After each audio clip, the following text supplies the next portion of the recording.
السلام علیکم ورحمۃ اللہ وبرکاتہ۔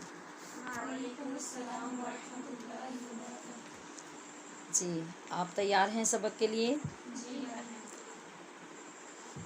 تو پھر ہمیں پہلے نیتوں کا اعادہ کر لینا چاہیے کہ پختہ ہو گئی ہیں اب تک؟ کر لیتے ہیں، ابھی پختہ نہیں، ابھی بڑا وقت لگ جائے گا۔ جی، یا اللہ، میں نے تیری رضا کے لیے تیرے دین کو سیکھنے کا قصد کیا ہے، میرے لیے اسے آسان فرما کر مجھے عمل کی توفیق عطا فرما۔ ہر روز سبق بغور سننے، سمجھنے اور یاد کرنے کی بھرپور کوشش میں میری مدد فرما۔ میں نے تیرے احکام پر عمل کی غرض سے دین سیکھنا شروع کیا ہے، یہ میرے لیے آسان فرما۔ خود کو محبوب خدا صلی اللہ علیہ وآلہ وسلم کی سنتوں کا پابند بنانے کا ارادہ کیا ہے، مجھے استقامت عطا فرما۔ عمل صالح میں اپنے ساتھ ایک صالح جماعت تیار کرنے کا تجھ سے وعدہ کیا ہے، میری مدد فرما۔ آمین یا رب العالمین، آمین یا رب العالمین، بجاہ سید المرسلین والصلاة والسلام علی رسولہ الکریم۔ جی، اس کے بعد ہمارے قرآن شریف کے سبق کا مضمون کچھ تبدیل ہوا ہے۔ آج سے ہم اگلے مرحلے کی طرف بڑھے ہیں کہ پہلے عشرے کا آپ کا امتحان ہو گیا، اور دوسرے میں ہمارا سبق شروع ہوگا سورۃ النور سے، سورۃ النور سے، ٹھیک ہے؟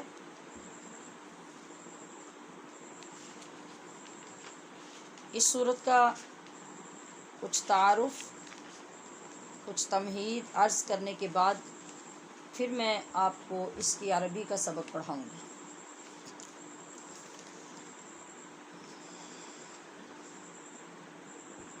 تو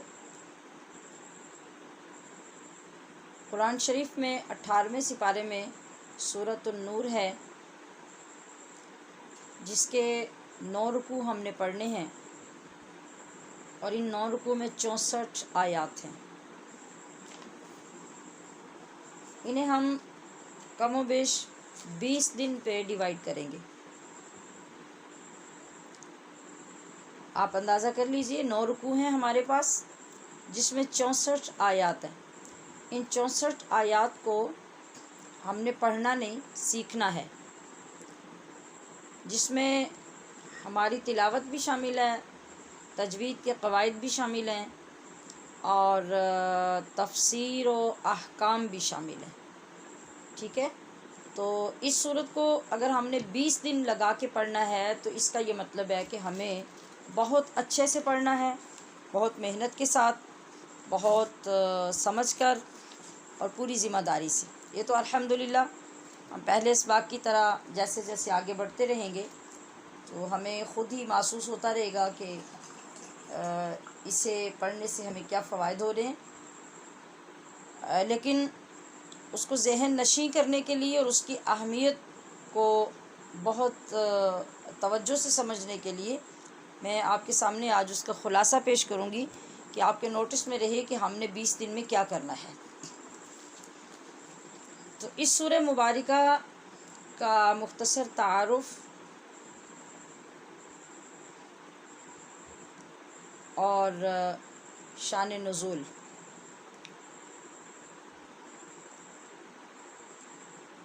اس نام کی وجہ تسمیہ یہ ہے کہ اس سورت کی آیت نمبر 35 اور 40 میں کئی مرتبہ لفظ نور ذکر ہوا ہے۔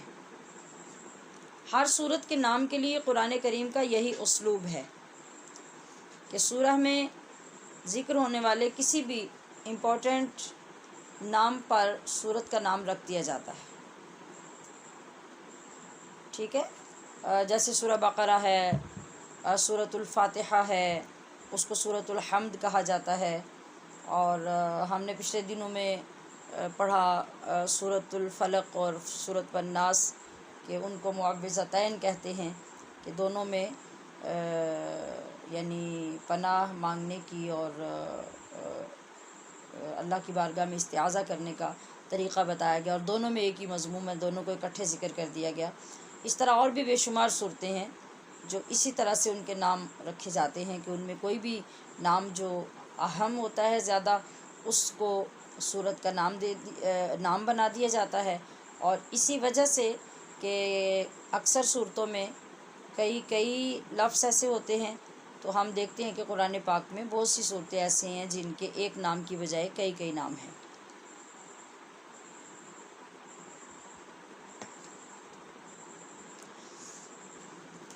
حضرت مجاہد رضی اللہ تعالی عنہ فرماتے ہیں کہ نبی علیہ الصلاۃ والسلام نے ارشاد فرمایا، تم اپنے مردوں کو سورہ مائدہ سکھاؤ اور اپنی عورتوں کو سورہ نور کی تعلیم دو۔ پڑھنا تو سارا قرآن کریم ہے، لیکن ان دو صورتوں کو دونوں کے لیے یعنی مرد و عورت کے لیے خاص کرنے میں یقیناً کوئی خاص حکمت ہے، اور وہ حکمت یہ ہے کہ سورۃ المائدہ میں کچھ مردوں کے احکام بھی اور زیادہ تر جنگ و جہاد اور اس کے مال اور ان کے احکام، ان کے فضائل اور ایسی تمام چیزیں اس کے اندر موجود ہیں، جس سے مردوں کے اندر جو ایک مسلمان مرد کی ذمہ داریاں ہیں وہ ساری اس کے اندر ان کو ملتی ہیں، جو ان کے لیے سیکھنا اشد ضروری ہے۔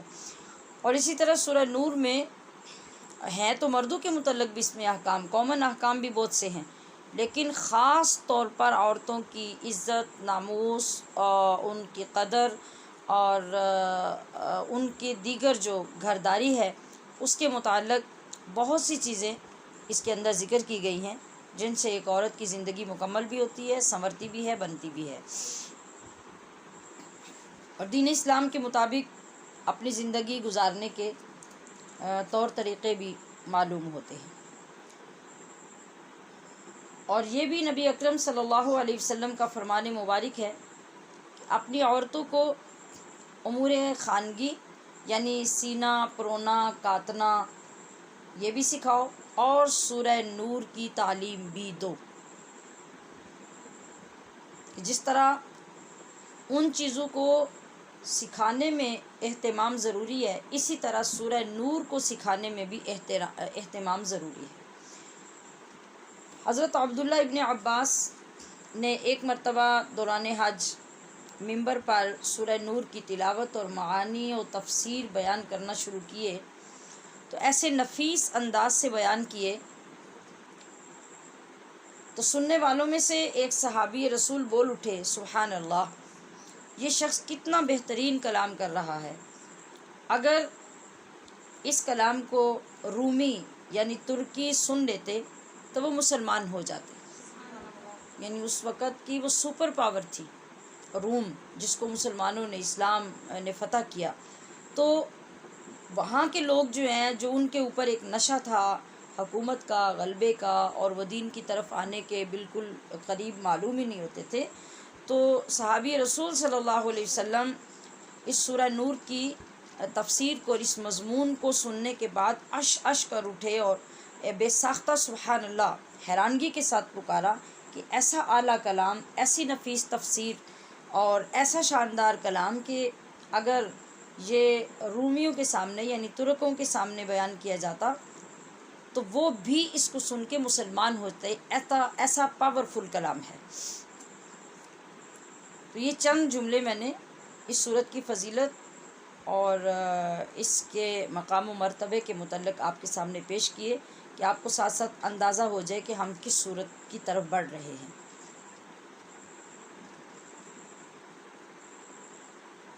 جی، یعنی اللہ کریم کی شان اور انسان کی زندگی کے جو پہلو اور احکام جتنی وضاحت اور باریکی سے بیان کیے گئے ہیں، انسان کو سننے اور پڑھنے کے بعد ہی اندازہ ہوتا ہے کہ اللہ پاک نے جس رحمت اور کرم سے بندے کی تربیت، تعلیم دینی و دنیاوی معاملات، رشتے، تعلق اور ان کے حدود کا تذکرہ فرمایا ہے، اور اللہ کے حبیب نے اپنی زبان مقدس سے نہ صرف سب کی تشریح کی ہے بلکہ عملی طور پر اپنے اسوہ حسنہ سے وہ ماحول بھی امت کو پرووائڈ کیا جو رب چاہتا تھا۔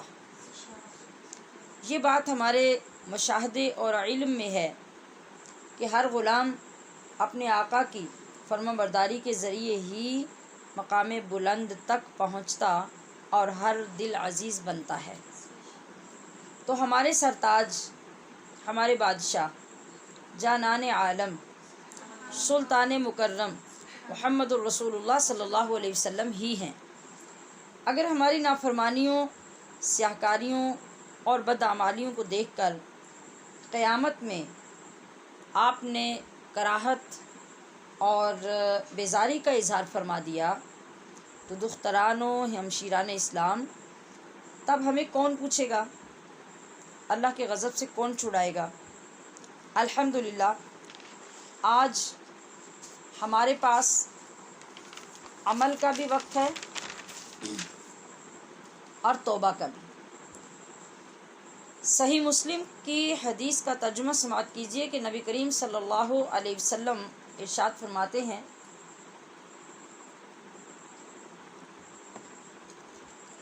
دوزخیوں میں دو جماعتیں ایسی ہوں گی جنہیں میں نے اپنے عہد مبارک میں نہیں دیکھا۔ کون فرما رہا ہے؟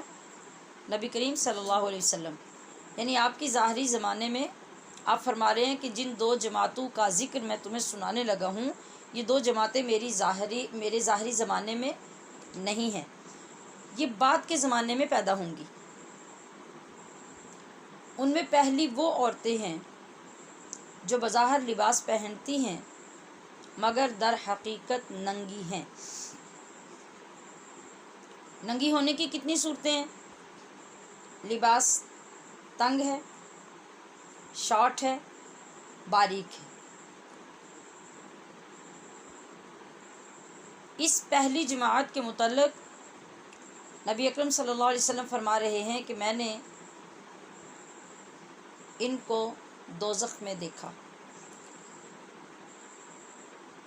دوسری جماعت بھی عورتوں ہی کی جماعت ہے، مگر کون سی؟ وہ جو اپنی بیہودہ روشوں اور بیہودہ اداؤں سے مردوں کو اپنی طرف مائل کرتی اور خود ان کی طرف مائل ہوتی ہیں۔ ان کے سر ایسے ڈھلکے اور جھکے ہوئے ہیں جیسے بختی اونٹنی کی کوہان۔ یہ عورتیں نہ جنت میں داخل ہو سکیں گی نہ ہی اس کی خوشبو سونگھ سکیں گی۔ یہ تمام ہماری جو بہنیں ہیں، بچیاں ہیں، وہ ذرا ٹھنڈے دماغ سے اپنے آپ کو مسلمان تسلیم کرتے ہوئے، اپنے رسول کے امتی سمجھتے ہوئے اور اللہ اور اس کے رسول اور ضروریات دین پر اپنے ایمان کا جائزہ لیتے ہوئے ان دونوں باتوں کی طرف توجہ فرمائیں تو آپ کے غور کرنے پر آپ کے اندر سے کوئی چیخے گا کہ یہ آپ ہی ہیں، یہ ادائیں آج آپ کی ہیں، یہ کام آج آپ کے ہیں، تنگ لباس آپ کے جسم پر ہیں، شارٹ لباس جو آپ کے جسم کا سطر بھی مکمل نہیں ڈھانپتا وہ آپ کے جسم پر ہے، باریک لباس جو آپ کے جسم کے نہ تو نشیب و فراز کو چھپاتا ہے اور نہ سطر کو چھپاتا ہے، وہ بھی آپ کے جسم پر ہے۔ آپ کے لیے آپ کے نبی 1450 سال پہلے خبر دے رہے ہیں کہ ان عورتوں کو اللہ پاک نے مجھے متمثل کر کے معراج کی رات دوزخ میں دکھایا۔ آپ اپنی نگاہوں سے مشاہدہ فرما کر اپنی امت کی عورتوں کو پہلے ہی خبر دے گئے کہ یہ میں دیکھ چکا ہوں، لہٰذا اس کی ابھی سے فکر کر لو۔ اور ہمارے بچوں نے، ہماری جنریشنز نے فکر کرنے کی بجائے آہستہ آہستہ اپنے نارمل لباس سے بھی کپڑا اتار اتار کے پھینکنا شروع کر دیا۔ اوپر سے شارٹ ہوا تو نیچے آنے لگ گیا، اور نیچے سے ہونے لگا تو اوپر چلا گیا، باقی ڈھانپنے والی چیز بچ کیا گئی۔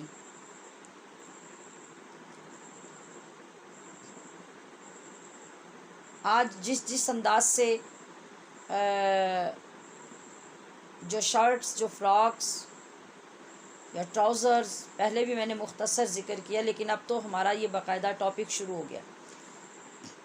جو ہماری بچیوں کے جسم پر یہ سب کچھ نظر آ رہا ہے، حیا سر پیٹتی ہے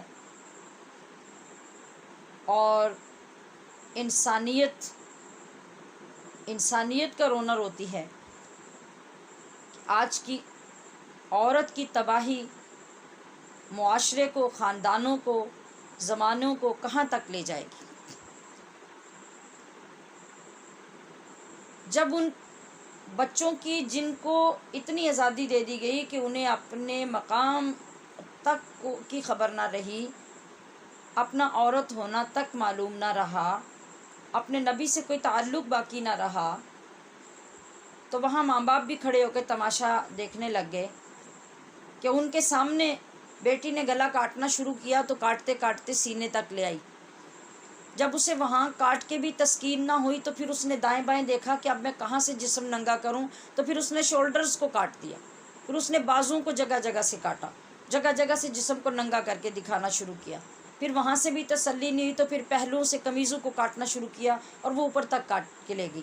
پھر وہاں سے بھی تسلی نہیں ہوئی تو پھر دامن کو کاٹا اور نیچے سے گلائی دینے کی بجائے اوپر کی طرف لے آئی، اور وہ پینٹ کی اور جو ٹراؤزر کا اوپر سے نیفا تھا وہاں کے بھی قریب چلی گئی کاٹتے کاٹتے، اور اسے پھر بھی تسکین نہ ہوئی کہ میں نے اپنا کتنا جسم ننگا کر لیا اور باقی کتنا بچ گیا۔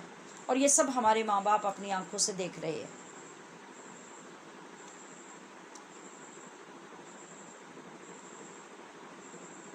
قمیض سائڈ سے کٹی تو پھر بھی اسے محسوس ہوا کہ ابھی میرا جسم بہت سارا ڈھکا ہوا ہے، پھر اس نے آگے سے بھی چاک بنائے، پھر اس نے پیچھے سے بھی چاک بنائے۔ اب باقی صرف اتنی گنجائش رہ گئی کہ وہ اپنے ٹراؤزر اتار کے پھینک دے، پینٹیں اتار کے پھینک دے، باقی تو باقی جسم میں چھپانے والی کوئی چیز بچی ہمیں نظر نہیں آتی الا ماشاء اللہ۔ اس کے بیان کرنے کا مطلب ان لوگوں کو ہی دعوت فکر اور دعوت ہدایت دینا ہے جو اس حد تک آ چکے ہیں۔ اللہ پاک نے آج بھی ماں باپ کو وہ بیٹیاں عطا کی ہیں جو شرم و حیا کا پیکر ہیں، جن کے اوپر شریعت مطہرہ کے تقاضوں کے عین مطابق لباس ہیں، جن کے جسم آج بھی پورے باہر نکلتے ہوئے ڈھکے ہوئے ہوتے ہیں۔ گھروں میں آج بھی بیٹیاں وہ موجود ہیں جن کے گھر میں باپ جب داخل ہوتا ہے اس کے قدم کی آواز آتی ہے تو وہ بیٹی لیٹی اٹھ کے بیٹھ جاتی ہے، اور اس بیٹی کے سر سے دوپٹہ اترا ہوتا ہے تو فوراً دوپٹہ سر پہ آ جاتا ہے۔ یہی وہ بیٹی تھی جس کو نبی علیہ الصلوۃ والسلام نے رحمت فرمایا تھا، یہی باپ کا فخر تھی، یہی اسلام کا فخر تھی، اور یہی اپنے خاندان کے لیے رحمت تھی اور رحمت ہے۔ تو دوسری جماعت جو دوزخ کی ہے، اس کے لیے میں نے کیا عرض کیا کہ آپ علیہ الصلوۃ والسلام نے ارشاد فرمایا لباس تو جیسا تیسا ہوگا وہ ہوگا ہی، اس کا تو ذکر پہلے ہو گیا کہ جب اگلی ادا اس سے بھی بری ہوگی تو پھر لباس تو ٹھیک ہونے سے رہا، اور اگر بعض اوقات لباس پہ ایسا کوئی آبجیکشن نہ ہوا تو پھر اس کی باقی ادائیں، اس کا چال چلن، اس کی روشیں، وہ جو آوارہ ہوں گی، آزادانہ ہوں گی، اور جس سے وہ کیا سین پیش کرے گی، یہ دیکھیے حدیث پاک کے الفاظ۔ آپ علیہ الصلوۃ والسلام نے فرمایا کہ بختی اونٹوں کے کوہانوں کی طرح، یعنی سر جو ہیں وہ کبھی مختلف بالوں کے سٹائل سے اور کبھی کسی انداز سے وہ آگے پیچھے ان کو جیسے مچل مچل کر وہ چلے گی اور کبھی دائیں اور کبھی بائیں سروں کو گھماتے ہوئے چلے گی، یہ ایک چلنے کی عورت کی ادا ہوگی۔ زمین پہ پیر پٹک پٹک کر اور اس انداز سے مٹک مٹک کر چلنا کہ دوسرے لوگ دیکھتے ہی متوجہ ہو جائیں۔ باہر جو مرد ہوں، جو لڑکے ہوں، جو نوجوان ہوں، وہ کبھی ان کی اداؤں سے، کبھی کہکہوں سے، کبھی چلنے کے انداز سے وہ ان کی طرف مائل ہوں، اور مقصد ان عورتوں کا بھی یہی ہو کہ وہ ہماری طرف مائل ہوں تو پھر ہمارا بھی راستہ کھلے، ہم ان کی طرف مائل ہوں۔ یہ میں کوئی اپنی طرف سے مضمون نہیں بیان کر رہی، بہت معذرت کے ساتھ، یہ آپ کے پیارے نبی صلی اللہ علیہ وسلم کا وہ فرمان، اس نبی کا فرمان جس نے ہمارے لیے، ان بیٹیوں کے لیے، ان قوم کی ماؤں کے لیے، بہنوں کے لیے رو رو کر ساری زندگی دعائیں کیں، اور ان کے لیے مشعل راہ بنانے کے لیے حضرت سیدہ فاطمہ الزہرا کو ایسی زندگی گزارنے کا حکم دیا جو رہتی دنیا تک کسی کی ماں، بہن، بیٹی نہیں گزار سکتی۔ تو یہ ہماری ذمہ داری ہے، یہ ہماری وراثت ہے، جس کو لینا، سمجھنا، سنبھالنا یہ ہماری ذمہ داری ہے، اور اگر ہم یہ نہیں کرتے تو پھر جواب تو آخر کار ہمیں ہی دینا ہے۔ تو میں نے اس کو کیوں دہرایا دوبارہ؟ اس لیے کہ حضور صلی اللہ علیہ وسلم کے اس جملے میں ایک لفظ ہے کہ اس کی خوشبو تک نہیں سونگے گی، جانا تو بڑی دور کی بات ہے۔ جیسے ہے نا ایک چیز کا کھانا اور اس کو سونگھنا، تو کبھی غصہ آ جائے تو وہ گھر میں ہی ایک دوسرے کو عورتیں ہی کہہ رہی ہوتی ہے، تو کھانے کی بات کرتی ہے، میں تو تجھے سونگھنے کے لیے بھی نہیں دوں گی۔ تو کیا مطلب ہے؟ تو اس کا معمولی سا حصہ بھی تمہارے دیکھنے کو بھی نہیں ملے گا، تمہیں کھانے کو بھی نہیں ملے گا۔ تو یہاں جنت کی خوشبو جو ہے یہ بڑی عجیب ترین بات ہے۔ احادیث مبارکہ میں ہے کہ ایک انسان سفر کرے 500 سال، تو جتنے عرصے میں یا جتنے ڈسٹینس پہ وہ 500 سال کی مسافت پہ دور پہنچتا ہے یا اس سے پہلے ہوتا ہے، اتنے ڈسٹینس سے جنت کی خوشبو تو لوگوں کو آ رہی ہوگی، اور جنت کی خوشبو کی وجہ سے، یعنی جدھر جدھر سے خوشبو آ رہی ہوگی، لوگوں کے لیے جنت کا راستہ آسان ہوگا۔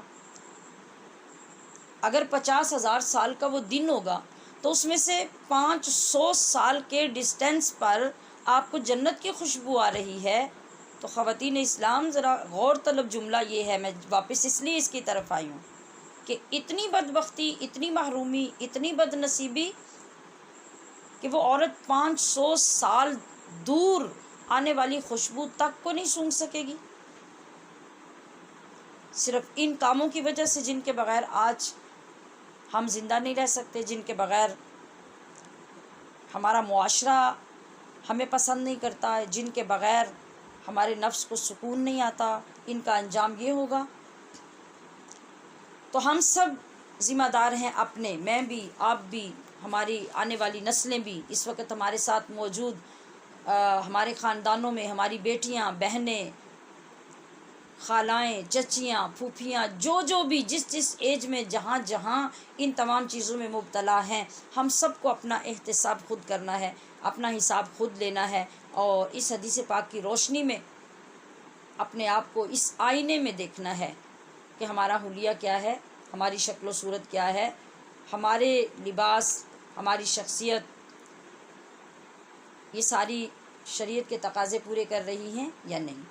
اس سورہ مبارکہ کا بھی مرکزی مضمون پردہ، شرم و حیا، عصمت و عفت، پاک دامنی اور طہارت کے احکام پر مشتمل ہے۔ مختصر خلاصہ ذہن نشین کر لیتے ہیں تاکہ آغاز سے ہی ان کی اہمیت معلوم ہو جائے، اور پھر ہمیں سسپینس رہے کہ اب ہم کہاں پہنچے ہیں، اب ہم نے کیا پڑھنا ہے، اب ہمارا کیا رہ گیا ہے۔ تو اس صورت کا آغاز ہوتا ہے نا جب، تو آغاز سے ہی ابتداً زناکار مردوں اور زناکار عورتوں کی شرعی سزا اور معاشرے میں پھیلنے والی بے حیائی کا ذکر کر کے اللہ پاک نے اس کے تدارک کا طریقہ بھی عطا فرمایا ہے کہ ہم ان بے حیائیوں سے اور برائیوں سے کیسے بچ سکتے ہیں۔ دوسرے نمبر پر پاک دامن عورتوں پہ زنا کی تہمت لگانے والوں کو شرعی سزا بتائی گئی ہے۔ کہ وہ اس کو معمولی کام نہ سمجھے. آگے جب ہم سبق پڑھیں گے پھر اس کی تفسیر کریں گے. لعان ایک اصطلاح شرعی ہے. ابھی تو جو طالبات اور ہماری جو معلمات ہیں ان کو تو اس کا علم ہوگا، اور جو ہماری بہنیں ابھی پہلی مرتبہ یہ چیزیں پڑھ رہی ہیں ان کو پھر ہم سبق میں یہ سمجھائیں کہ لعان کیا چیز ہوتی ہے. یہ ایک بہت امپورٹنٹ اصطلاح ہے اور اس کا بہت عمل دخل ہے، خاص طور پہ ازدواجی زندگی پر، شوہر اور بیوی کی زندگی، اس کے طلاق اور اس کے نکاح کے معاملات کے اندر. حضرت ابوبکر صدیق کی شان اس صورت میں بیان ہوئی ہے، اور پھر سیدہ عائشہ رضی اللہ تعالی عنہا پہ لگنے والی جو تہمت ہے بہت سے لوگوں نے مختصر سن رکھی ہوگی، بہت سے لوگوں کو پتہ بھی نہیں ہوگا، بہت سے لوگوں کو کچھ پتہ ہوگا کچھ نہیں ہوگا. تو انشاءاللہ العزیز اس پہ ہم ڈیٹیل سے پورا واقعہ پڑھیں گے. پھر اس کی وجہ سے، اس واقعے کی وجہ سے اللہ پاک نے سیدہ عائشہ صدیقہ کی شان میں جو اور اضافہ کیا اس کا بھی بڑی ڈیٹیل سے اس صورت کے اندر بیان ہے. گھروں میں اکٹھے رہنے کے اصول و ضوابط، محرم اور نامحرم کے ساتھ ایک گھر میں رہنے کے ضابطے اور مسائل اور احکام اللہ پاک نے سب بیان کر کے اپنے محبوب کی امت کو ایک پاکیزہ نظام زندگی عطا کیا ہے. کفار کے اعمال کی حیثیت اور ان کے برباد ہونے کا تذکرہ بھی اس صورت میں ہے، جس سے ہمیں یہ پتہ چلتا ہے کہ عقیدے کی اہمیت اسلام میں کیا ہے. نیز منافقوں اور سچے مومنوں کی صفات بیان ہوئی ہیں. منافقوں کی چالوں کا ذکر کیا گیا ہے، مومنوں کی اطاعت کا. اللہ کے وجود، وحدانیت، دن رات کے آنے جانے، زمین و آسمان کے پیدا کرنے، بارش، پرندے، جانور، کیڑوں مکوڑوں کا مختلف انداز سے ذکر ہے. آپ ذرا سماعت فرماتے جائیے کہ ایک صورت میں اللہ پاک نے کیا کچھ جمع کیا ہے، اور اسی کو سوچ کر ہم نے الحمدللہ اس کورس کا جو تعمیل دین کا آغاز کیا. جو چیزیں ہماری عبادات میں تھیں ہم نے ان کو بنیادی طور پہ آغاز میں ترجیحاً شروع کیا، اور پھر جو ہماری معاشرتی اور اجتماعی زندگی ہے اس کے متعلق جتنی چیزیں ہیں اللہ کے فضل سے وہ اس صورت کے اندر موجود ہیں. تو اسی سے ہی ہمارا معیار زندگی، ہمارا اسٹیٹس، ہمارا لائف سٹائل، یہ ساری چیزیں انشاءاللہ تبدیل ہوں گی اگر ہم اپنی نیتوں پہ کاربند رہے. اور انشاءاللہ مجھے یقین ہے کہ آپ لوگ کافی حد تک سنجیدہ ہو چکے ہیں اور اللہ پاک آپ کی مدد ضرور فرمائے گا. نیک اعمال کرنے والوں کو زمین میں اللہ پاک کس طرح عزت اور شان دینے کا وعدہ فرما رہا ہے. پھر قریبی رشتہ داروں اور دوستوں کے گھروں میں آنے جانے کے بھی آداب اللہ پاک نے ہمیں اس صورت میں سکھائے ہیں، اور تمام تر آداب کی جان بارگاہ رسالت مآب صلی اللہ تعالی علیہ وآلہ وسلم کے آداب بیان کیے گئے، بلکہ غلاموں کو سکھائے گئے ہیں. اتنی اہمیتوں کی حامل سورہ مقدسہ پڑھنے اور سیکھنے کی سعادت ہم نے حاصل کرنی ہے.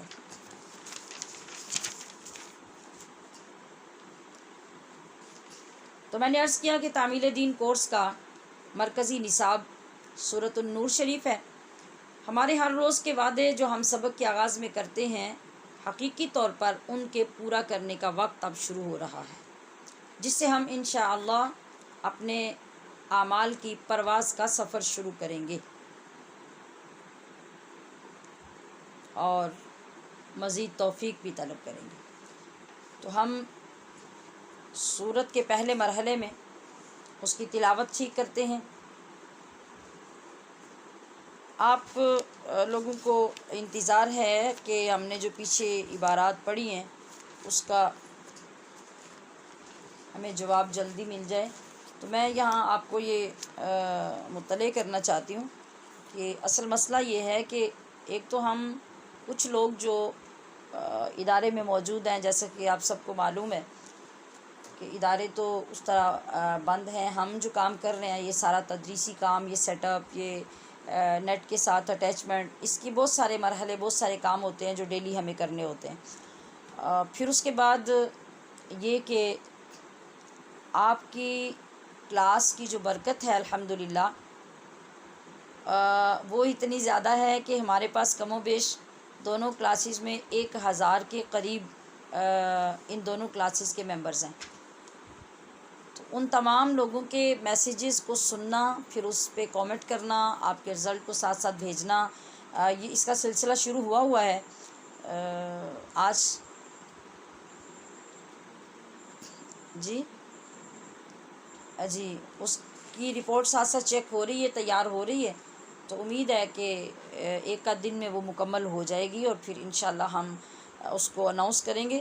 تو فرداً اس لیے روکا ہوا ہے کہ چونکہ بہت ساری چیزیں جو مس ہو رہی ہیں وہ کامن ہیں، تو اگر ہم اکٹھا بتائیں گے سب کو تو پھر سب کا یہ فائدہ بھی ہو جائے گا. اور چونکہ میں اگر الگ الگ سے کروں تو یہ پاسبل نہیں ہے کہ اتنے سارے لوگوں کا. اب ظاہر ہے پوری جو ٹیم ہے اساتذہ کی وہ اپنی اپنی ڈیوٹی پہ اس کو چیک کر رہی ہیں، تو آپ ایک آدھ دن انتظار کیجئے، انشاءاللہ وہ بھی آپ تک آ جائیں گی، اور پھر اس کی روشنی میں مزید چیزیں آپ کے لیے سمجھنا آسان ہو جائیں گی. تو شروع کرتے ہیں سورہ مبارکہ کو.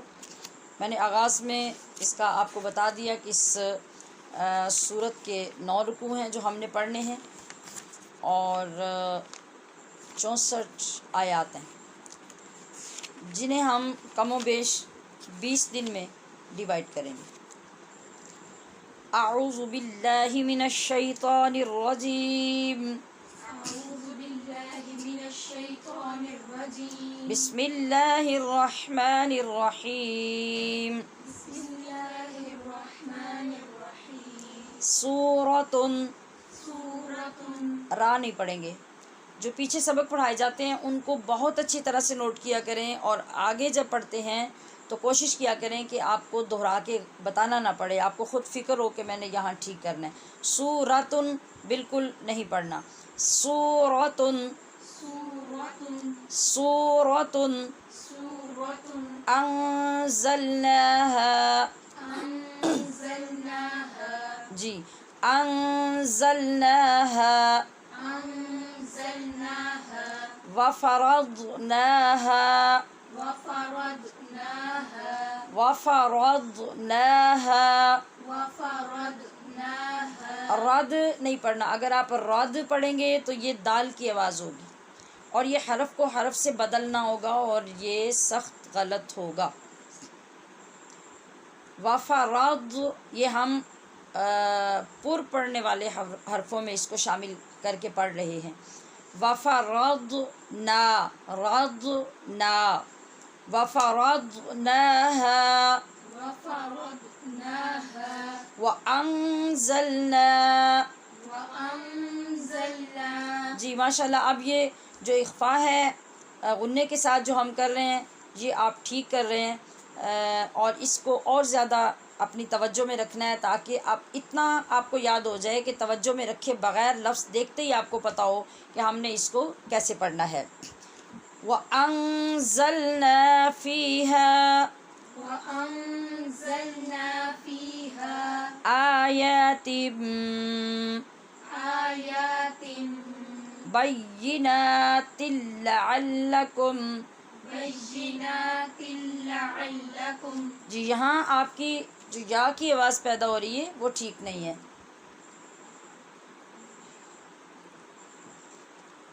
میں پہلے دن سے آپ کو فرق بتا رہی ہوں کہ جیم، شین، یا، ان تینوں کا مخرج ایک ہے، اور یہ ادا ہوتا ہے، اس کو اصطلاح تجوید میں کہتے ہیں وسط زبان اور وسط تالو. وسط کا مطلب ہوتا ہے درمیان. زبان کی جڑ بھی نہیں، زبان کی نوک بھی نہیں، ان دونوں کے درمیان یہ جو زبان کا حصہ ہوتا ہے نا درمیان والا، اور اس کے اوپر میں جو تالو کا خلا ہوتا ہے یعنی خالی جگہ جو منہ کے اندر ہوتی ہے، یہ آمنے سامنے یعنی اوپر نیچے برابر کی جو جگہ ہے یہ ہے ان کا مخرج. زبان اپنے اوپر مقابل کے تالو کی طرف اٹھتی ہے تو وہاں سے ان کی آواز پیدا ہوتی ہے. تو جب آپ یا کہتے ہیں نا، یہ جو آواز دوہری پیدا ہو رہی ہے یا، آ یا، اس پہ آپ خود آواز نکال کے چیک کیجیے. آپ بھی بولیے آ یا. کہاں سے آواز آئی؟ یہ سامنے والے جو دانتوں کے مسوڑے ہیں ان کے پیچھے کی طرف سے ساتھ سے آواز آ رہی ہے، اور یہ اس کا مخرج نہیں ہے. تو اس کو پیچھے لے جائیں اور وہاں سے ادا کریں یا اب آپ نے دیکھا یا یہ آواز پیدا نہیں ہوئی، یا آیات بینات لعلکم،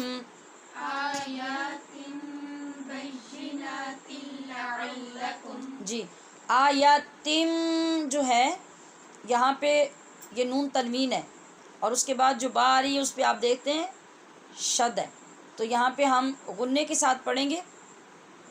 اور بینات، یہاں اکیلا تھا بیناتن، لیکن جب آگے لام آیا اور شد والا لام ہے تو اس کو لام کے ساتھ اس طرح ملا کے پڑھیں گے کہ تن کا نون ختم ہو جائے گا اور آواز ہوگی تل، تل جیسے تا زیر لام تل ہوتا ہے، تل. بینات لعلکم آیات بینات لعلکم.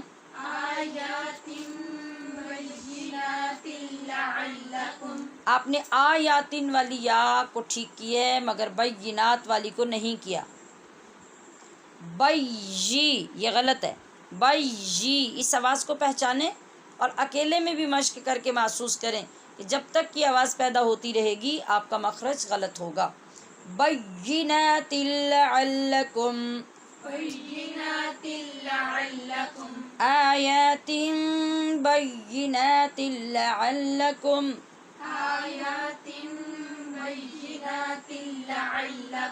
تذکرون. نہیں رو نہیں کرنا، تذکرون. جی رو میں آواز ناک میں بالکل نہیں جائے گی، اور دال یہ سیٹی والی آواز کے ساتھ نہیں پڑھی جائے گی، نرمی والی دال ہے. تذکرون.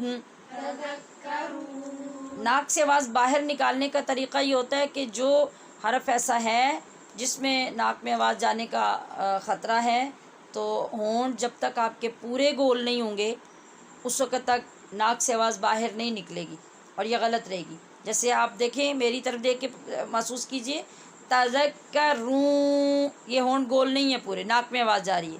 اب دیکھیے تذکرون، رو ہونٹ گول کریں تو آواز خود بخود ٹھیک ہو جائے گی.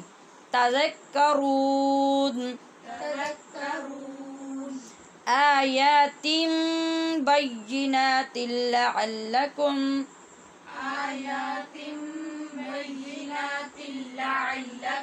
تذکرون. الزانیۃ الزانیۃ والزانی. واؤ کے لیے ہون گول کیجیے اور زا میں سیٹی کی آواز پیدا کیجیے. والزانی فجلدو، جیم پہ قلقلہ ہے اور دال کے آگے واؤ ہونٹ گول کر کے ایک الف کے برابر لمبا کریں گے. فجلدو فجلدو کل واحد. یہاں پہ نون تنوین کے بعد میم ہے اور شد والی میم، تو آپ یہاں اس بات کو غور سے محفوظ کر لیجئے کہ جس طرح ہم نون ساکن نون کے بعد یعنی نون کے بعد اگر میم آ جاتا تھا شد والا تو ہم اس کو غنے کے ساتھ پڑھتے تھے. تو یہاں نون ساکن تو نہیں ہے لیکن نون تنوین ہے، تو یہ میں آپ کو بارہا مرتبہ بتا چکی کہ نون ساکن اور نون تنوین دونوں کی آواز ایک ہی ہوتی ہے، احکام بھی ایک ہی ہوتے ہیں، قاعدے بھی ایک ہی ہوتے ہیں، بس اس کی شکل میں فرق ہوتا ہے. جیسے دال دو زیر دن اور دال زیر نون ساکن دن، وہاں نون لکھا ہوا ہے اور یہاں دو زیر لکھی ہوئی ہیں لیکن آواز دونوں کی سیم ہے. دیکھیے واحد دال زیر نون دن، میں سمجھانے کے لیے پڑھا رہی ہوں، پڑھے نا. دال زیر نون دن، دال دو زیر دن، ڈال دو زیر دن دونوں کی آوازیں ایک جیسی ہیں، قاعدہ بھی ایک ہی ہوگا. تو یہاں پر نون تنوین کے بعد میم مشدد ہے، لہذا غنے کے ساتھ پڑھیں گے واحد منہما واحد منہما منہما. منہما. آج میں اس کے سبق میں آپ نے باقاعدہ تجوید کا ایک قاعدہ یاد کرنا ہے. ٹھیک ہے، وہ قاعدہ کیا ہے کہ 6 حروف حلقی ہوتے ہیں. یہ میں نے پہلے ویسے بتایا، اتنا تو آپ کو پتہ ہے، اور یہ بھی کل پرسوں کے سبق میں دہرا دیا تھا کہ وہ کون سے حروف ہوتے ہیں. حمزہ ہا، عین ہا، غین خا. دہرا لیجئے، حمزہ ہا، عین ہا، غین خا. انہیں کہتے ہیں حروف حلقی. اب یہاں جو قاعدہ آج آپ نے نیا سمجھنا ہے وہ ہے منہما میں نون. یہ نون ساکن ہے، اور اس نون ساکن کے بعد کون ہے؟ ہا. یہ ہا کن حروف میں سے ہے؟ حروف حلقی میں سے.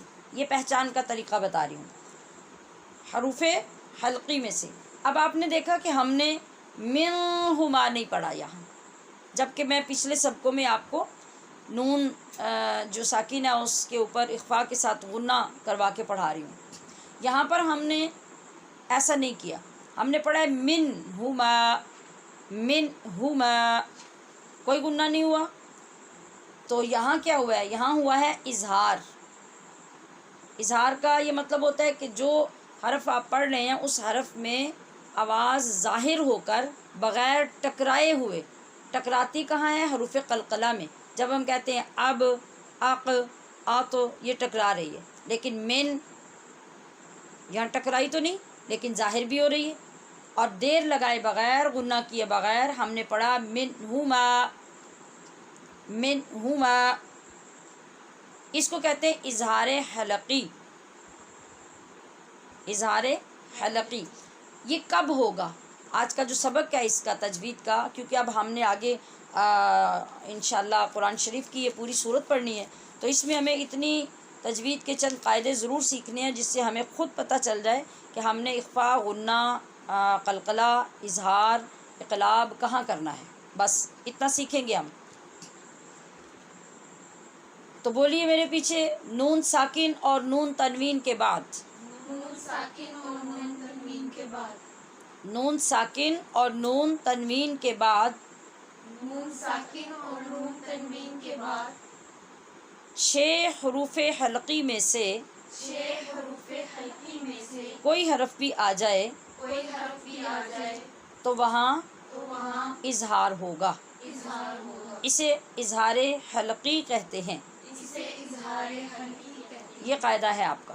اب آپ اس کو دوبارہ سے سنیں گے تو بار بار سننے سے آپ کو یاد ہو جائے گا. آپ تمام جو پڑھنے والی ہماری بہنیں اور بچیاں ہیں، آپ پینسل اور کاپی لے کے بیٹھا کیجئے. جب اس طرح سے کوئی چھوٹی چیزیں جو آپ کے سبق میں لکھی ہوئی نہیں ہوتی اور اسکرین پہ بھی نہیں آ رہی ہوتی اور وہ سمجھانے کے لیے اضافی طور پہ بتائی جاتی ہیں، تو ان کو آپ خود نوٹ کیا کیجئے تاکہ سبق یاد کرتے ہوئے پھر آپ کے ذہن سے سلپ نہ ہوں. تو میں نے آپ کو جو آج قاعدہ پڑھایا، نون ساکن اور نون تنوین کے بعد جب 6 حروف حلقی میں سے کوئی حرف آ جائے تو وہاں اظہار ہوتا ہے، بغیر غنے کے نون پڑھتے ہیں، اور اس کو کہتے ہیں اظہار حلقی. ہم نے پڑھا منہما منہما منہما میاتا. میاتا. اس کو میاتا نہیں پڑھنا، میاتا، چونکہ آپ سے یہ ایسا پڑھنے ہونا ہے اس لیے میں پہلے عرض کر رہی ہوں.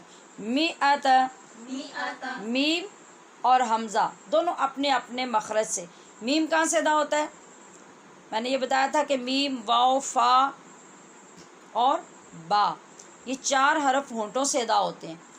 اس کو ہم آگے پڑھیں گے، تھوڑا تھوڑے فرق کے ساتھ ہیں. یہ میں اپنی جگہ پہ پہنچ کے پھر آپ کو بتاؤں گی انشاءاللہ.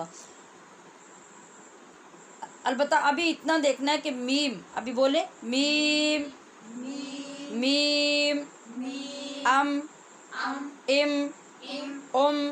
ام، یہ ہونٹوں سے میم ادا ہو رہا ہے.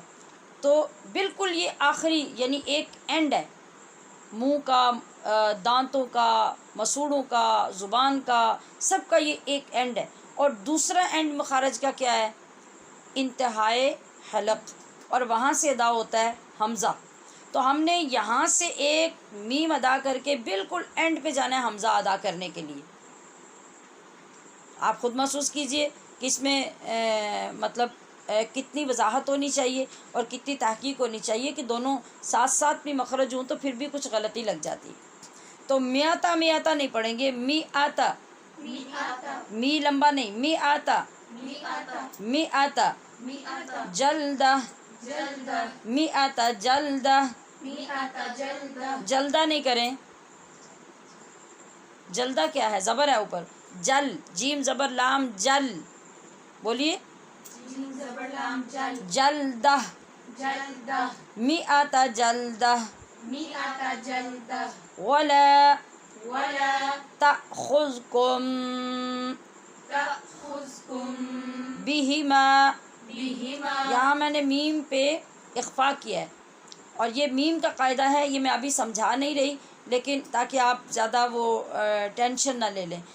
میم کو پڑھنے کے بعد با نظر آ رہا ہے تو یہاں پہ آپ نے اخفا ہی کرنا ہے جیسے میں کر رہی ہوں. فلا ولا تأخذکم بہما ولا تأخذکم بہما رأفۃ. رأفۃ. یہاں پہ ہم نے غنہ کیوں کیا؟ نون تنوین کے بعد فا ہے، یہاں پہ اخفا کر رہے ہیں ہم، اس وجہ سے تن پڑھا ہے، تن نہیں پڑھا. رأفۃ فی دین اللہ، رأفۃ فی دین اللہ، فی دین اللہ، فی دین اللہ، رأفۃ فی دین اللہ. رأفۃ فی دین اللہ. جی آپ نے نوٹ کیا کہ میں نے لفظ اللہ کے لام کو پر نہیں پڑھا، تو آپ کو یقیناً یاد آ گیا ہوگا کہ اس سے پہلے حرف کے نیچے زیر ہے، اس وجہ سے آپ نے بھی اس کو پر نہیں پڑھنا. فی دین اللہ فی دین اللہ ان کنتم، ان کنتم. دونوں نون پہ اخفا ہے غنے کے ساتھ. ان کنتم ان کنتم تؤمنون. تؤمنون. جی واو کے اوپر جو حمزہ ہے، اس حمزہ کا جھٹکا یاد رکھنا ہے. آواز بالکل رکے گی. تؤمنون، تؤمنون، تؤمنون تؤمنون باللہ، باللہ، باللہ باللہ والیوم الآخر. والیوم الآخر. واو والیوم، یہاں پہ لام ساکن پڑھ کے پھر آگے ہم کہیں گے آخری. کیسے؟ آخری. آپ کی جو غلطی ہوگی وہ ہوگی والیوم الآخر، مل آخری، یا تو یوں کریں گے یا پھر آپ پڑھیں گے مل آخری، تو یہ دونوں غلط ہوں گی. یعنی لام پہ شدت بھی پیدا نہیں ہوگی اور حمزہ کی جگہ پہ الف بھی ادا نہیں ہوگا. والیوم الآخر. والیوم الآخر. جی والیوم الآخر. والیوم الآخر. والیشہد، والیشہد. واو کو گول کرنا نہیں بھولیے اور دال پہ قلقلہ بھی نہیں بھولنا. یشہد، حد یہ غلط ہے، یشہد یہ غلط ہے. جی والیشہد، والیشہد. والیشہد والیشہد.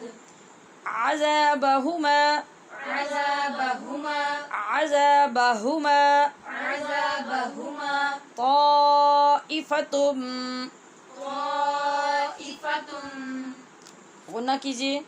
طائفۃ. تم، تم.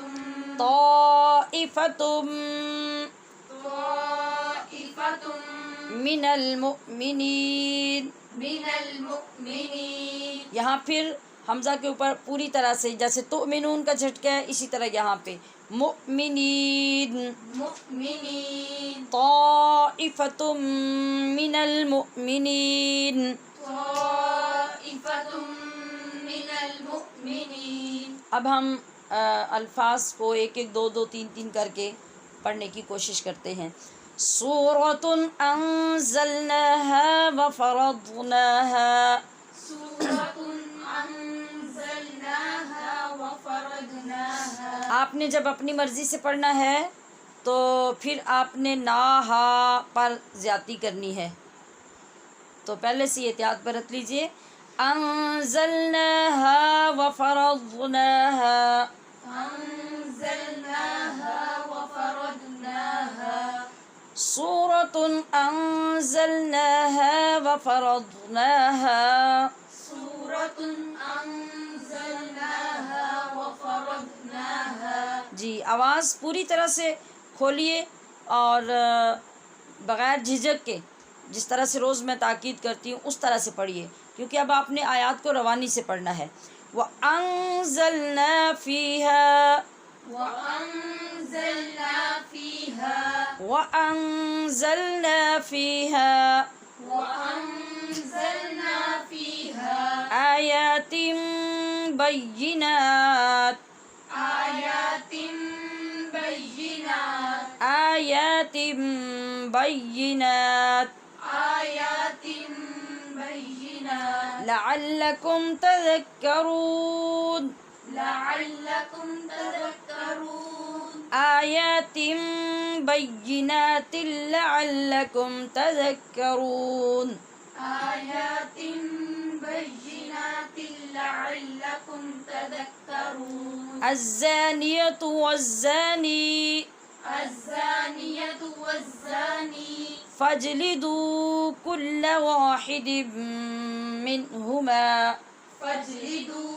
كل واحد منهما، اب آپ نے یہاں دھیان رکھنا ہے کہ آپ نے فجلدو نہیں پڑھنا، فجلدو کلا، یہ بھی غلطی اکثر ہوتی ہے، تو اس لیے اس کو نوٹ کیجئے، یعنی میرا پینسل کا بار بار کہنے کا یہ مطلب ہوتا ہے کہ جب کسی حرف کو پڑھاتے ہوئے تاکید کی جاتی ہے نا، تو آپ اپنے لیے اپنے نشانات کو خود مخصوص کر لیں، یعنی اپنے ذہن میں یہ بنا لیں کہ میں نے غنّے کا جب نشان لگانا ہے تو میں نے کون سا نشان لگانا ہے، مد کا لگانا ہے تو کون سا لگانا ہے، جہاں آپ اپنا لگایا ہوا نشان خود بعد میں پہچان سکیں کہ یہ اس لیے لگایا تھا، لہٰذا میں نے اس کو اس طرح پڑھنا ہے۔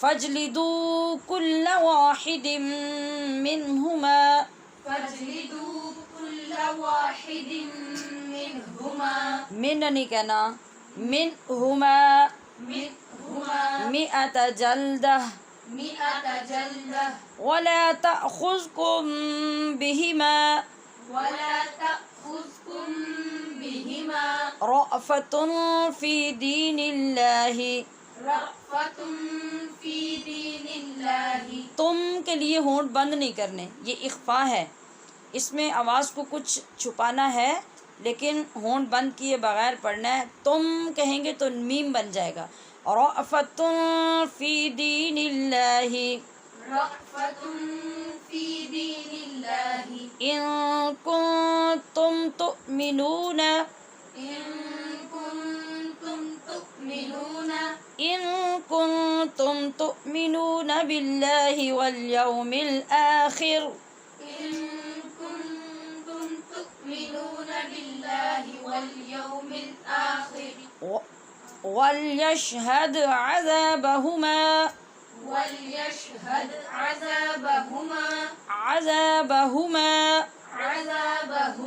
وليشهد عذابهما طائفة وليشهد عذابهما طائفة من المؤمنين من المؤمنين، وليشهد عذابهما طائفة من المؤمنين، وليشهد عذابهما طائفة من المؤمنين۔ اب آپ سماعت کیجئے۔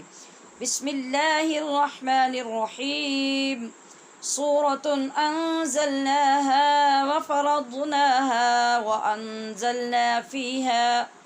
وأنزلنا فيها آيات بينات لعلكم تذكرون، الزانية والزاني فاجلدوا كل واحد منهما 100 جلدة ولا تأخذكم بهما رأفة في دين الله إن كنتم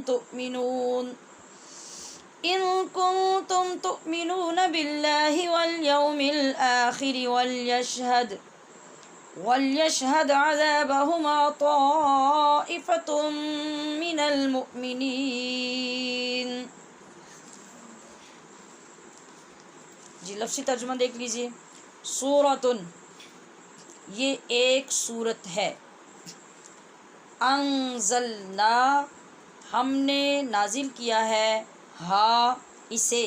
یہ ہا جو ہے یہ ضمیر پلٹ رہی ہے سورتن کی طرف، یعنی اشارہ دے رہی ہے اس طرف کی جس کا پیچھے ذکر ہوا ہے، اس کو ہم نے نازل کیا ہے. اور فرضنا فرض کیے ہیں ہم نے احکام ہا اس کے. وَأَنزَلْنَا اور ہم نے نازل کی فیہا اس میں یعنی اس صورت میں آیاتن آیتیں بینات روشن لعلکم تاکہ تم تذکرون نصیحت حاصل کرو. الزانیۃ زنا کرنے والی عورت، والزانی اور زنا کرنے والا مرد. فجلدو تو تم، فجلدو فا کا مطلب ہے تو، اجلدو تم کوڑے مارو. کلا ہر واحد ایک کو، من ہما ان دونوں میں سے، من کا مطلب سے، ہما ان دونوں. میاتا عربی میں 100 کو کہتے ہیں، جلدہ کوڑے کو کہتے ہیں، 100 کوڑے. ولا اور نہ، تأخذکم ہم نے ابھی 1-2 دن پہلے پڑھی تھی وہ آیت الکرسی، اس میں ہم نے یہ لفظ پڑھا تھا ولا تأخذہ ہے نا، وہاں ہوں آخر پہ تھا، یہاں کم ہے. اس کا ترجمہ کیا تھا کہ اور نہیں آتی اس کو، ہوں کا مطلب اس کو، اور یہاں ہے ولا تأخذکم اور نہ آئے تمہیں، کم کا مطلب تم، بہما ان دونوں پر، رأفتن رأفتن کہتے ہیں ترس کو، ہمدردی آنا، کوئی ترس. فی کا مطلب ہوتا ہے میں، دین کا معنی دین یعنی دین میں اللہ کے. ان کنتم ان کا مطلب اگر کنتم تم ہو، تؤمنون یؤمنون تؤمنون نؤمنو، یہ اس طرح سے جو تینوں لفظ آتے ہیں، تینوں چاروں یہ اس کے اوپر لفظ پہ، تو یہ جس طرح سے ہم نے پیچھے پڑھا تھا کہ میں تم ہم، یہ اس طرح سے معنی بدلتے جاتے ہیں. تؤمنون ایمان رکھتے تم، باللہ اللہ پر، والیوم اور دن پر، الآخر آخرت کی. ولیشہد واو کا مطلب اور لام، اصل میں یہ لام زیر والا تھا، لیکن اب یہاں پہ واو کے ساتھ جب پڑھا جائے گا تو یوں ہی پڑھا جائے گا. اور یہ جو لام شروع میں آتا ہے اس کا مطلب ہوتا ہے اس لیے یا چاہیے کہ، جیسے لفظ اللہ کے شروع میں لام آتا ہے للہ یا العالمین للعالمین، اس طرح. ولیشہد اور چاہیے کہ موجود ہو، عذابہما ان دونوں کی سزا کے وقت، طائفہ کہتے ہیں ایک جماعت کو یا ایک گروہ کو، میں سے المومنین ایمان والوں، یعنی ایمان والوں مسلمانوں کی ایک جماعت کی موجودگی میں ایسے لوگوں کو سزا دی جائے گی.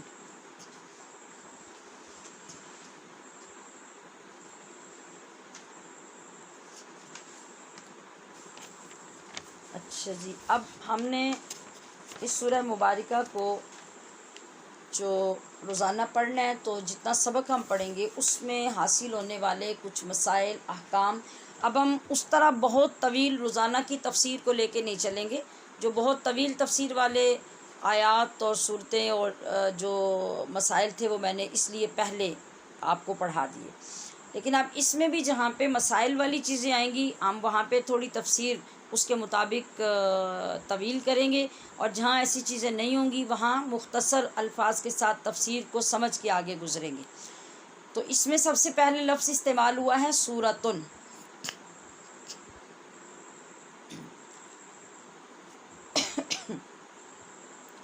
سورت کیا ہوتی ہے؟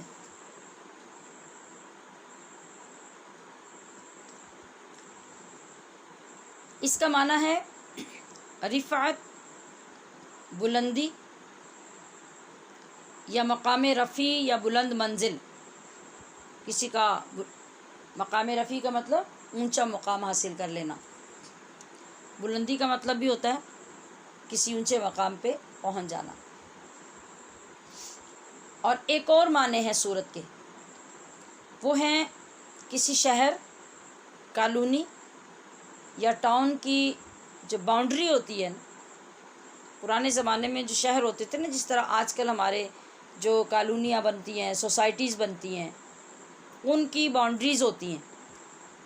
اب یہ جو ہمارے دیہات اور باقی شہر ہیں، ان کی تو اس طرح اب باؤنڈریز نہیں ہوتی، لیکن اب جو دوبارہ پھر یہ کچھ عرصے سے کالونیوں کے نام پہ اور سوسائٹیز کے نام پہ، ٹاؤنز کے نام پہ یہ جو علاقے بننے شروع ہوئے ہیں، ان میں پھر سے یہ سسٹم شروع ہوا ہے۔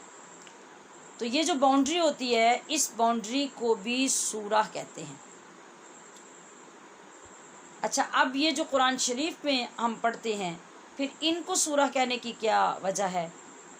اس لیے کہ یہ بھی اپنے اندر کے تمام مضامین کو اسی طرح گھیرے ہوئے ہوتی ہیں، اپنے اندر لیے ہوتی ہیں، جس طرح ایک باؤنڈری پوری ایک کالونی کو یا ایک ٹاؤن کو اپنے اندر لیے ہوئے ہوتی ہے، اور اس باؤنڈری کے اندر طرح طرح کے ذات پات کے لوگ موجود ہوتے ہیں، وہ سارے کے سارے اس نے اپنے اندر لیے ہوتے ہیں۔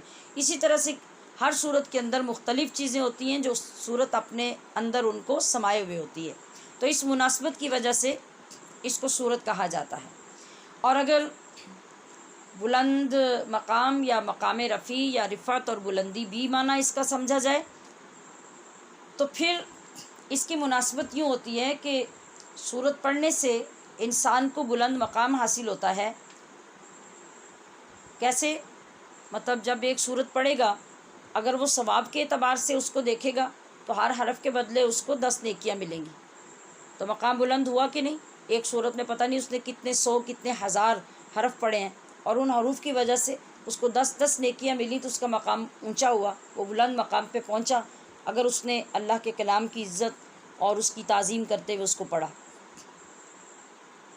اور اگر اس سورت کے اندر جو احکام تھے، جو مسائل تھے، ان کو اس نے سیکھ لیا اور ان پہ عمل کرنے کی عادت بنا لی، تو پھر بھی اس کو مقام بلند ملا، اس کو ایک شان ملی، ایک سعادت ملی کہ وہ آقا علیہ الصلوۃ والسلام کے فرمودات پہ عمل کرنے کے قابل ہو گیا۔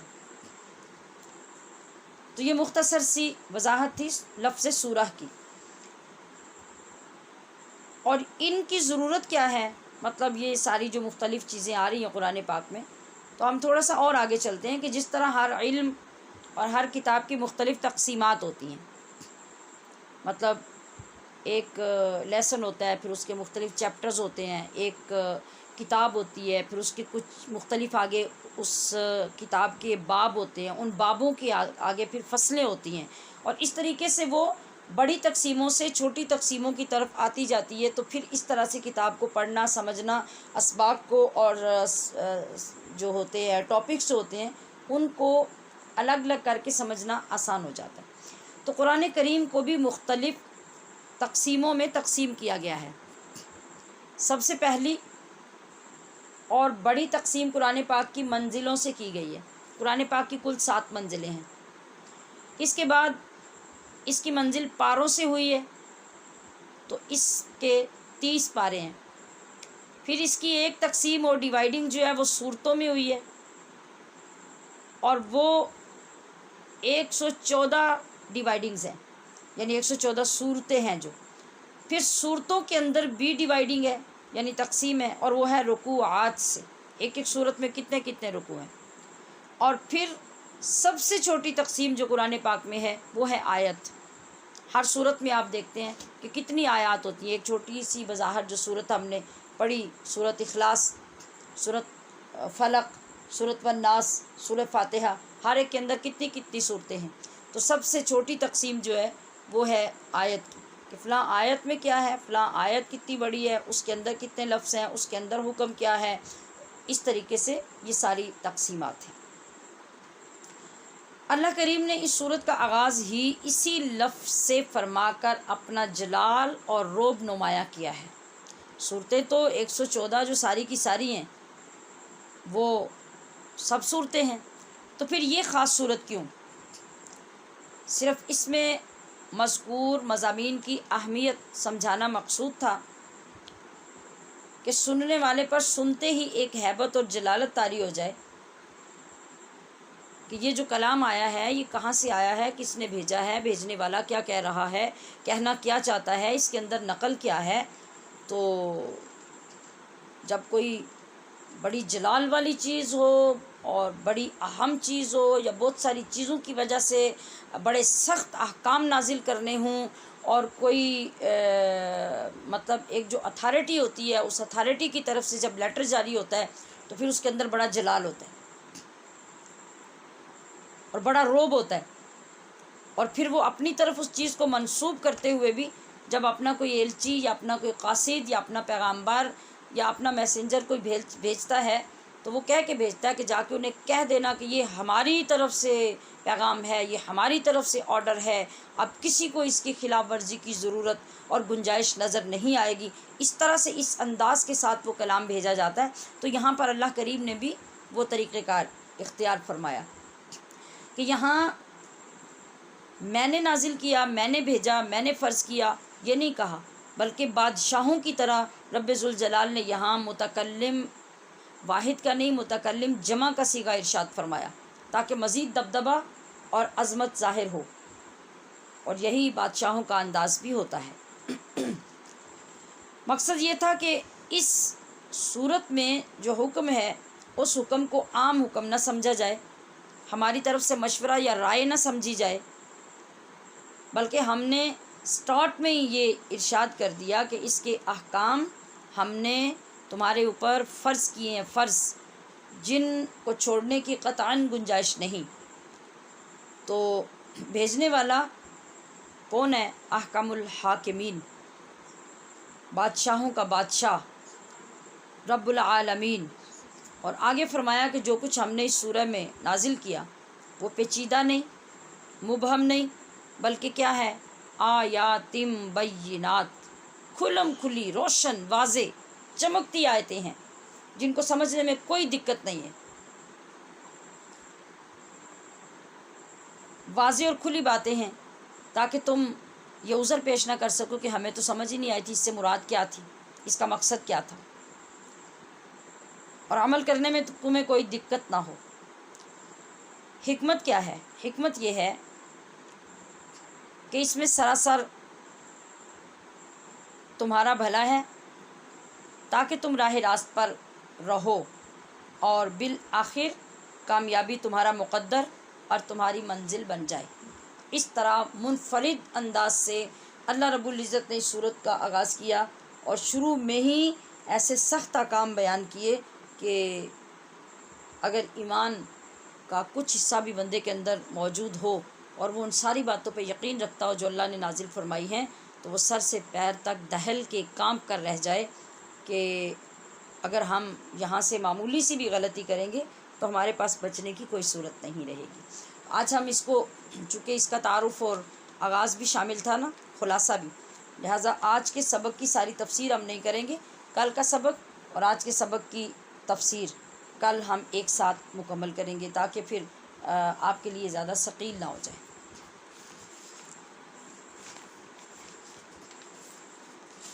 حصۃ الحدیث.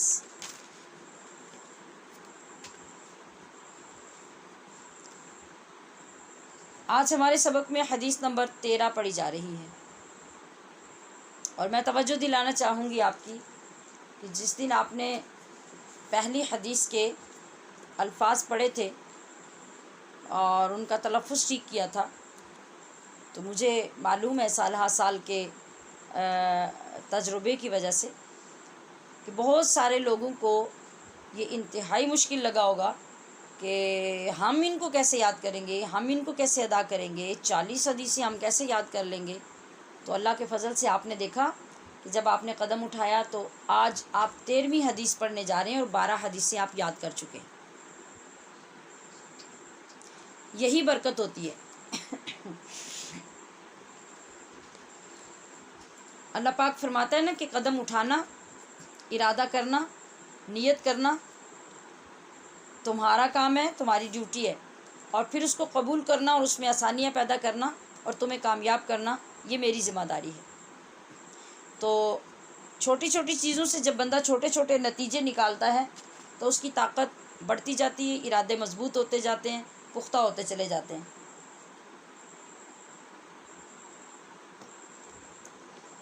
تو میرا خیال ہے کہ ہماری بہت سی بہنیں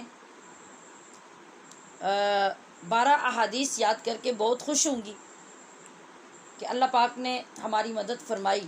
تو ہم نے چونکہ 40 کا عدد پورا کرنا ہے اور پھر اس پہ عمل بھی کرنا ہے، پھر اس کو دوسروں تک بھی پہنچانا ہے، تو ماشاءاللہ کافی مصروفیت ہو گئی نا، ذمہ داری بھی بڑھ گئی۔ تو اس کے پیچھے پھر آپ کے بہت سارے انعامات بھی تیار ہو رہے ہیں۔ آج کی حدیث پاک ہے شفاعتی لأہل الکبائر من امتی، من امتی۔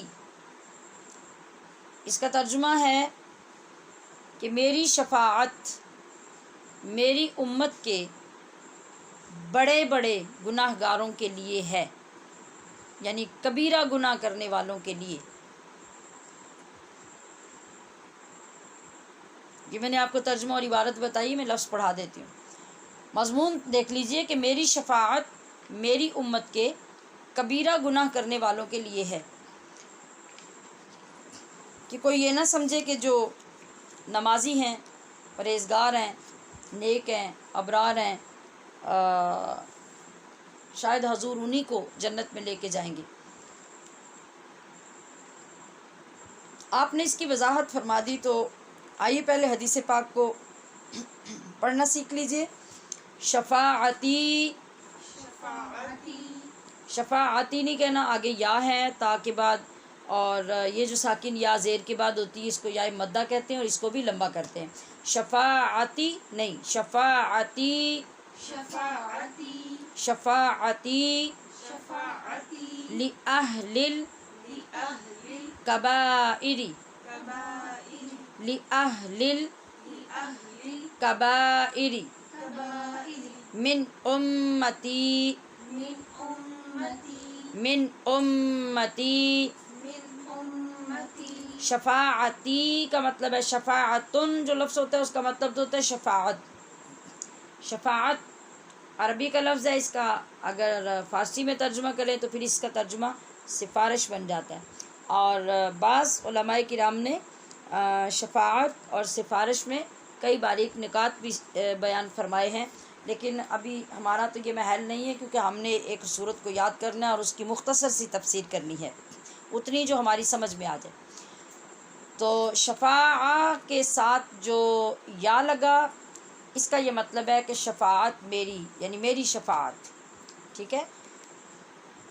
شفاعتی میری شفاعت، لأہل الکبائر، کبائر کبیرہ کی جمع ہے، یعنی بہت بڑے بڑے گناہ کرنے والے جو لوگ ہوں گے ان کے لیے میری شفاعت ہوگی۔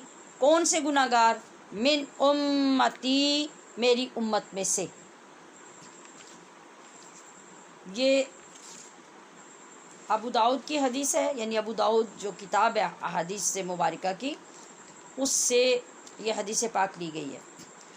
تو شفیع المذنبین رحمۃ للعالمین آقا کریم صلی اللہ علیہ وآلہ وسلم نے اپنے گناہ گار امتیوں کی بخشش کے لیے جو انتظام فرمایا ہے، اس حدیث مقدسہ میں اس کا ذکر ہے۔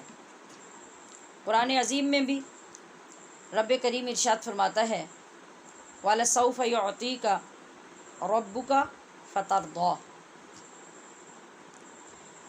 یہ سورہ والضحیٰ کی آیت کریمہ ہے کہ اور ان قریب آپ کا رب آپ کو اتنا عطا فرمائے گا کہ آپ راضی ہو جائیں گے۔ یہ قرآن عظیم رب کریم کی اس عطا کا ذکر فرما رہا ہے جو وہ اپنے محبوب پہ کر رہا ہے اور کرے گا۔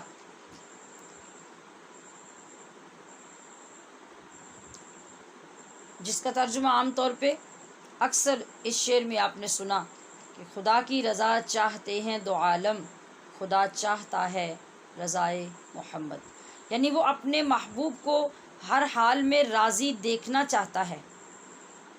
اس لیے کہا کہ ہم آپ کو عطا کرتے جائیں گے کرتے جائیں گے کرتے جائیں گے حتیٰ کہ آپ راضی ہو جائیں گے۔ تو جب تک آپ نے یہ اعلان نہیں کیا کہ اے اللہ میں راضی ہو گیا، تب تک تمہارا رب تمہیں عطا کرتا ہی رہے گا، تمہیں راضی کرتا رہے گا۔ دوسرے لفظوں میں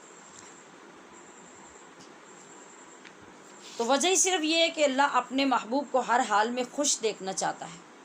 اس لیے قیامت میں بھی آپ کی پریشانی رب واحد کو گوارا نہیں ہوگی۔ کیا پریشانی؟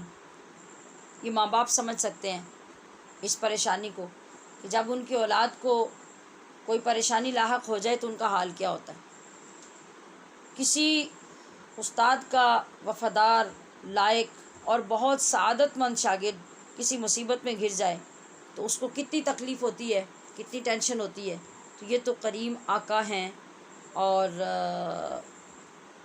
نبی ہیں اپنی گناہگار امت کے، جس امت سے وہ اتنا پیار کرتے ہیں کہ پیدا ہوتے ہیں تو یا ربی حبلی امتی، معراج میں جاتے ہیں تو ربی حبلی امتی، جب دنیا سے پردہ فرما رہے ہوتے ہیں تو تب بھی امتی امتی کر رہے ہوتے۔ اتنا عشق، اتنا پیار، اتنی محبت جس نبی کو اپنی امت سے ہے۔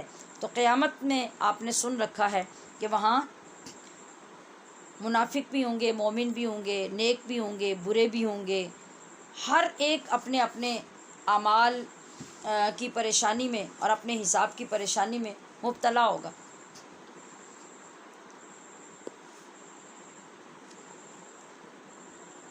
تو اس وقت میں سوچ سکتے ہیں، ایک ماں بھی سوچ سکتی ہے، باپ بھی سوچ سکتا ہے، استاد بھی سوچ سکتا ہے، اور نبی تو پھر قیامت قائم ہونے تک کے ایک ایک مسلمان کے نبی ہیں اور وہ ان کی امت ہے۔ تو پھر آپ کی پریشانی کا عالم کیا ہوگا؟ اور ادھر اپنی امت سے جو محبت ہے اس کا تقاضا اور اس کا جو اظہار ہے وہ کیسے ہوگا؟ جو نبی اتنا چاہتے ہیں اپنی امت کو کہ کسی وقت میں بھی ان کے اوپر ان کی طاقت سے زیادہ بوجھ نہیں آنے دیتے۔ تو یہ کیسے ممکن ہوگا کہ میدان محشر میں آپ اپنی امت کو جلتا دیکھ کر، تڑپتا دیکھ کر، دوزخ کی طرف گھسیٹا جاتا دیکھ کر برداشت فرما لیں گے؟ یہ نہیں ہو سکے گا۔ تو پھر کیا ہوگا؟ آپ کو اللہ تعالیٰ نے جو شفاعت کا منصب عطا کیا ہوگا، کس لیے؟ اس لیے کہ جن لوگوں کے بچنے کی کوئی صورت نہ ہو انہیں آپ اپنی رحمت اور شفقت کے سمندر سے سیرابی عطا کر دیں تاکہ وہ بھی بخشے جائیں۔ قیامت میں ہمارے پیارے نبی صلی اللہ علیہ وسلم کو مقام محمود عطا فرمایا جائے گا، جہاں آپ اپنے امت کے عاصیوں، گناہگاروں، سیاہکاروں کی شفاعت فرمائیں گے، حتیٰ کہ تمام انبیاء کرام بھی لوگوں کو نبی کریم صلی اللہ تعالی علیہ وسلم کی طرف بھیجیں گے اور خود بھی حضور کی بارگاہ میں استغاثہ کریں گے۔ تو پھر کیا ہوگا؟ ہمارے پیارے آقا صلی اللہ تعالی علیہ وسلم رب ذوالجلال کے حضور سجدہ ریز ہوں گے، اللہ سے بخشش مانگیں گے۔ اللہ کریم فرمائے گا ارفع راسک یا محمدا وشفع تشفع، کہ اے محمد سر اٹھائیے، آپ شفاعت کیجئے، آپ کی شفاعت قبول ہو چکی ہے۔ حضور عرض کریں گے مولا کریم میں یہ چاہتا ہوں کہ میرے ساتھ تو بات طے کر لے، اور وہ کیا طے کرنا ہے کہ جتنے بھی میری امت میں نیک صالحین اور مقربین ہیں میں سب وہ تجھے دیتا ہوں، وہ تو لے لے اور ان کے ساتھ جو چاہے وہ کرے، لیکن اے اللہ جتنے گناہ گار ہیں وہ مجھے دے دے، میرے حوالے کر دے۔ جبکہ ادھر سین یہ ہوگا کہ اس میدان میں تو کوئی نبی بھی آگے بڑھنے کو تیار نہیں ہوگا۔ میں نے کہا کہ انبیاء کرام لوگوں کو بھی آپ کے پاس بھیج رہے ہوں گے اور خود بھی آپ کی بارگاہ میں استغاثہ کریں گے۔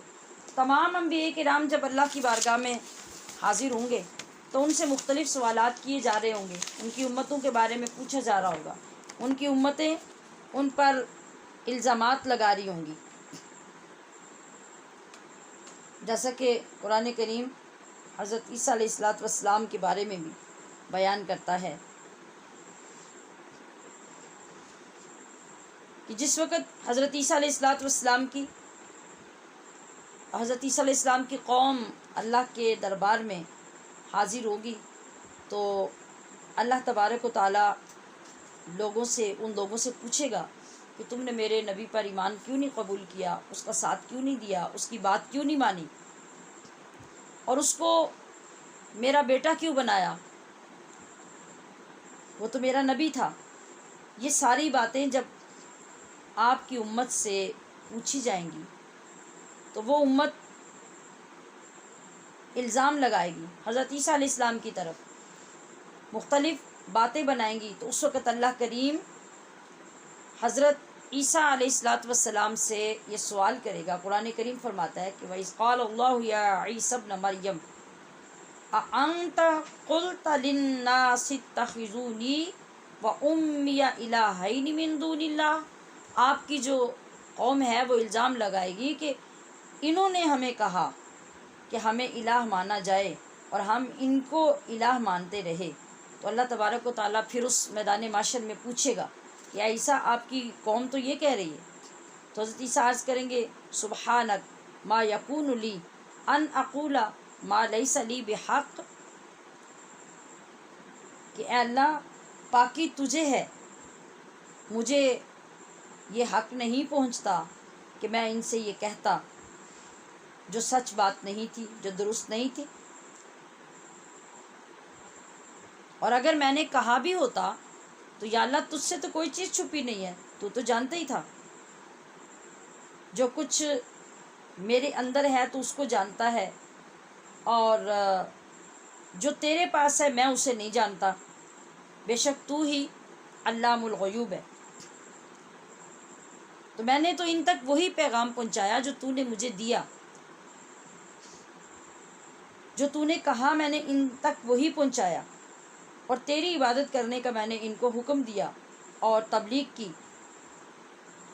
اب یہ ساری باتیں ہونے کے بعد یقینی طور پہ اللہ تبارک و تعالیٰ ان لوگوں کو عذاب دے گا، جہنم میں ڈالے گا، جنہوں نے نہ صرف اللہ پر شرک کیا بلکہ اللہ کے نبی پر بھی بہتان باندھا، الزام لگایا۔ اب دیکھیے کہ وہ اللہ کے اتنے عظیم الشان پیغمبر جنہیں اللہ کی روح کہا گیا، جن کو اللہ نے بغیر باپ کے اپنی قدرت سے پیدا کیا، اتنی شان والے نبی ہیں، میدان قیامت میں کھڑے ہیں، اب قوم ادھر سامنے کھڑی ہے، اللہ پاک کوئی بھی فیصلہ کرنے والا ہے۔ ایک یہ سین ہے، دوسری طرف مصطفیٰ کریم ہے اور آپ کی امت کا سین ہے، ادھر آپ تو اپنا سر اقدس اللہ کے عرش کے نیچے سجدے میں رکھ کر اپنی امت کے لیے دعا کر رہے ہیں، اور اللہ فرما رہا ہے حبیب سر اٹھائیے آپ کی امت کے لیے، میں نے سب کچھ آپ کا قبول کر لیا۔ ایک یہ شان ہے۔ دوسری طرف کیا ہے؟ دوسری طرف یہ ہے کہ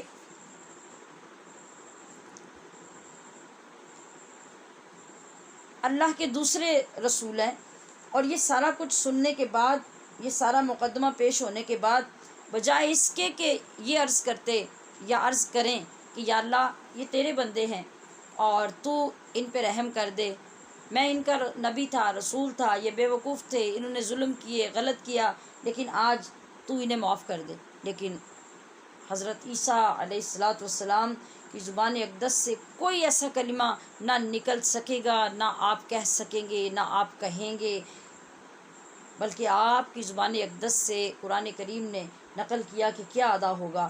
آپ فرمائیں گے کہ ان تعذبہم فإنہم عبادک، اے اللہ یہ جو کچھ کہہ رہے ہیں تو اگر انہیں عذاب دینا چاہتا ہے تو یہ تیرے بندے ہیں، وَإِن تَغْفِرْ لَهُمْ، اور اگر تو انہیں بخش بھی دے تو فَإِنَّكَ أَنْتَ الْعَزِيزُ الْحَكِيمُ، کہ تحقیق تو غالب و حکمت والا ہے۔ ادھر تو یہ حضرت عیسیٰ علیہ السلام کی بات ہوگی، اور ادھر مصطفیٰ کریم کیا کہہ رہے ہوں گے کہ یا اللہ سارے نیک تو لے لے، سارے برے مجھے دے دے، سارے بدکار، سارے گناہگار، سارے سیاہکار مجھے عطا کر دے۔ تو پھر اللہ کریم اپنے محبوب کریم کی اس شفاعت کی اور اس دعا کو اور اس آہوزاری کو سن کر جب آپ کا سر مبارک اٹھانے کا حکم دے گا تو فرمائے گا کہ اے حبیب جائیے، جا کے دیکھیے جنت میں، دوزخ میں جتنے لوگ جل رہے ہیں ان کے دلوں میں اگر رائی کے دانے کے برابر بھی کہیں ایمان ہے تو آپ انہیں نکال کر لے آئیے اور انہیں جنت میں لے جائیے۔ اور یہ بھی ایک آپ صلی اللہ علیہ وسلم کی عظمت اور شان کا ایک اعلیٰ ترین پہلو ہے، ورنہ اللہ پاک یہ بھی تو کہہ سکتا تھا کہ فرشتوں جاؤ، جا کے میرے محبوب کے امتیوں کے دلوں کو چیک کرو، رائی کے دانے کے برابر بھی اگر ایمان ہے تو انہیں نکال کے لے آؤ، یا پھر اے میرے حبیب آپ جائیے دوزخ کے کنارے پہ کھڑے ہوئیے اور اپنی سرپرستی میں فرشتوں سے کہیے کہ گناہ گاروں کو نکال دیں اور انہیں نکلوا کے لے آئیے۔ نہ یہ کہا نہ وہ کہا، اللہ یہ فرمائے گا کہ اے حبیب جائیے، آپ خود اپنے دستے کرم سے اپنے گناہ گار امتیوں کو دوزخ سے نکال کر لے آئیے، تاکہ وہاں دوزخ والے بھی اور دوزخ میں جلنے والے بھی اور اس کی نگرانی کرنے والے بھی آج آپ کی شان کو دیکھ لیں۔ تو حضور نے فرمایا شفاعتی لأہل الکبائر من امتی، یہ اس کی مختصر تشریح ہو گئی، اور آپ کے یاد کرنے کے لیے اس کا ترجمہ اور اس کے الفاظ اور یہ خلاصہ اور نبی علیہ الصلوۃ والسلام کی شفاعت کی شان اور آپ کی شفاعت کی امید اپنے دل میں مضبوط کیجیے۔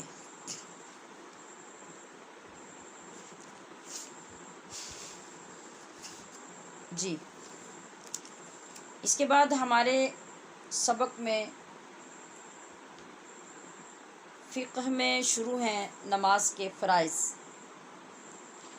ہم نے نماز کے فرائض کے نام پڑھنے کے ساتھ آخر میں کل پہلے فرض کی ڈیٹیل پڑھی تھی، اس کے جو احکام تھے وہ میں نے آپ کی خدمت میں پیش کیے تھے۔ یقیناً آپ کو یاد ہوگا کہ نماز کی 6 شرطیں ہیں اور نماز کے 7 فرائض ہیں، اور ان دونوں کو ایک دوسری اصطلاح کے ساتھ بھی پہچانا جاتا ہے، ایک نماز کے خارجی فرائض اور داخلی فرائض۔ خارجی فرائض وہی ہیں جو اس کی شرطیں ہیں اور وہ 6 ہیں، اور داخلی فرائض وہ ہیں جو ہم نے کل شروع کیے تھے اور جن میں سے تکبیر تحریمہ کے مسائل اور طریقہ ہم نے کل پڑھا تھا۔ آج تکبیر تحریمہ کے بعد نماز کا دوسرا فرض ہم پڑھیں گے اور اس کے مسائل سمجھیں گے انشاءاللہ۔ دوسرا فرض ہے قیام۔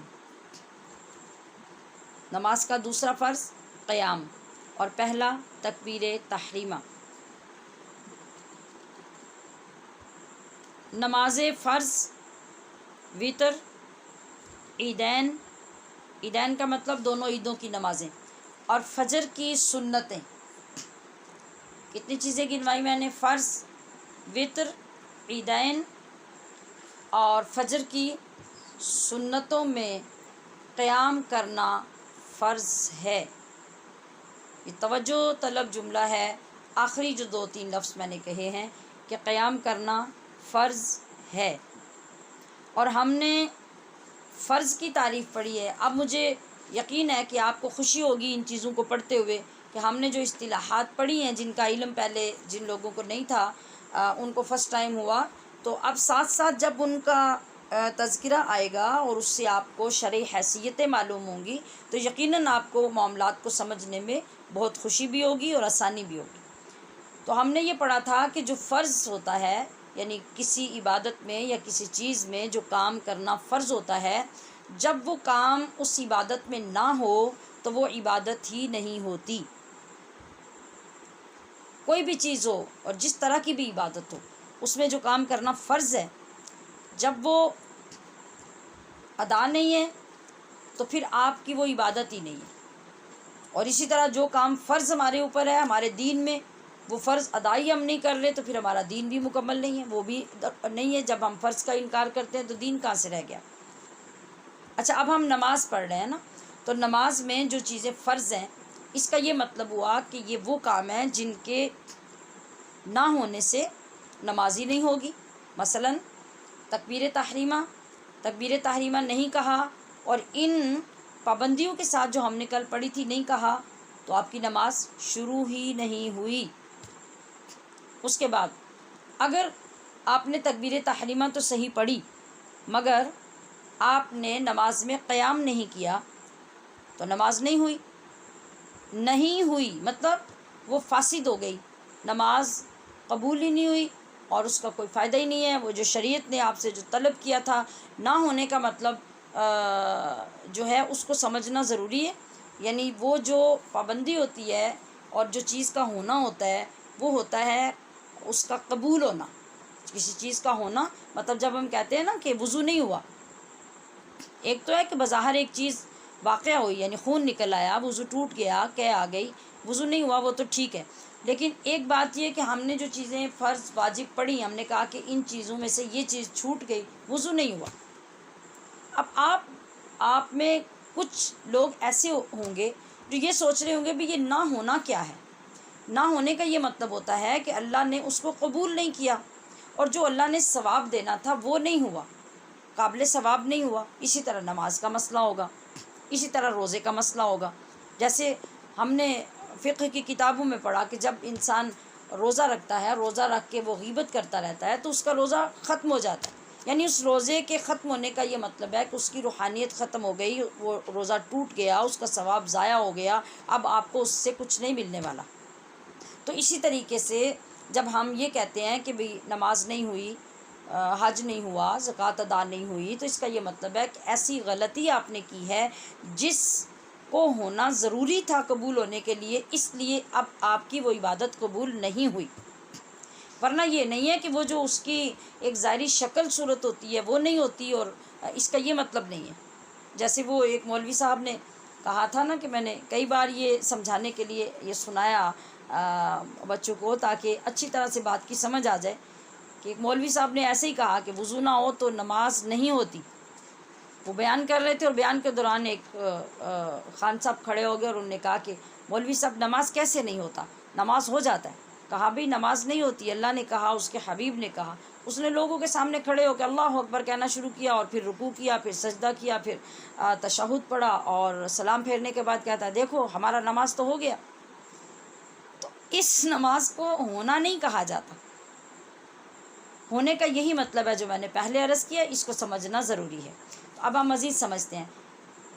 فرض نماز، وتر نماز، عیدین کی نمازیں اور فجر کی سنتیں، ان میں جب آپ قیام کے بغیر نماز ادا کرتے ہیں تو یہ چونکہ ان نمازوں میں کھڑا ہونا یعنی قیام کرنا فرض تھا اور آپ نے قیام اگر نہیں کیا تو آپ کی نماز نہیں ہوئی۔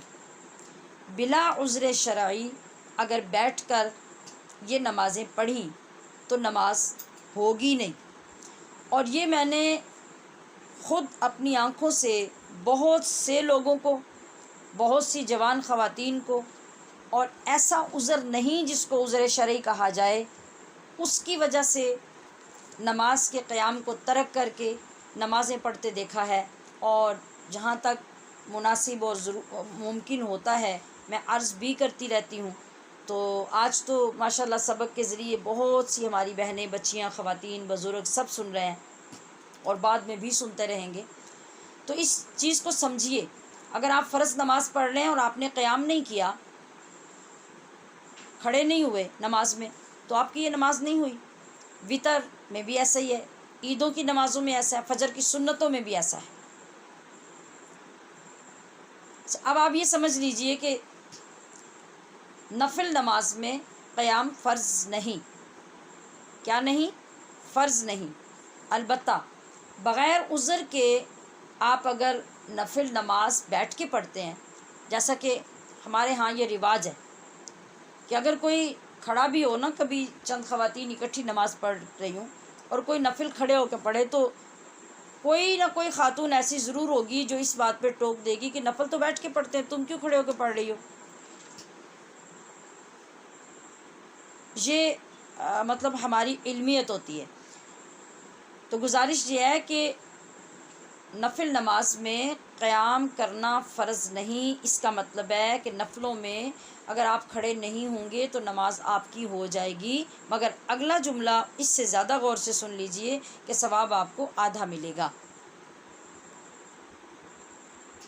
ٹھیک ہے؟ بیمار یا کمزور شخص اپنے خادم اپنے عصا یعنی سٹک اور لاٹھی وغیرہ یا دیوار کے ساتھ ٹیک لگا کر بھی اگر کھڑا ہو سکتا ہو تو اسے ٹیک لگا کر کھڑے ہو کے نماز پڑھنی چاہیے۔ یعنی فرض نماز میں جو اس نے قیام کرنا ہے، اگر پورا قیام وہ نہیں بھی کر سکتا تو کھڑے ہو کر وہ تکبیر کہے، اور تکبیر کہنے کے بعد تھوڑی دیر کے لیے بھی اگر کھڑا رہ سکتا ہے اور پھر اس کے بعد باقی بیٹھ کے پڑھ لے تو بھی اس کا فرض ادا ہو جائے گا۔ لیکن اتنا ٹائم جب تک وہ اتنا کھڑا ہو سکتا ہے کہ جیسے مکمل طور پہ سیدھا اگر نہیں بھی ہوتا اور اتنا کھڑا ہو سکتا ہے کہ جتنا کھڑا ہے اس کے ہاتھ گھٹنوں تک نہیں پہنچ سکتے، تب تک بھی اس کو کھڑا ہونا ضروری ہے، اور وہ کھڑے ہو کر نیت کرے۔ پورا قیام کر لے تو بہت اچھا، نہ کر سکے تو جتنا ٹائم کھڑا رہ سکے اتنا رہ لے اور اس کے بعد باقی بیٹھ کے پڑھ لے۔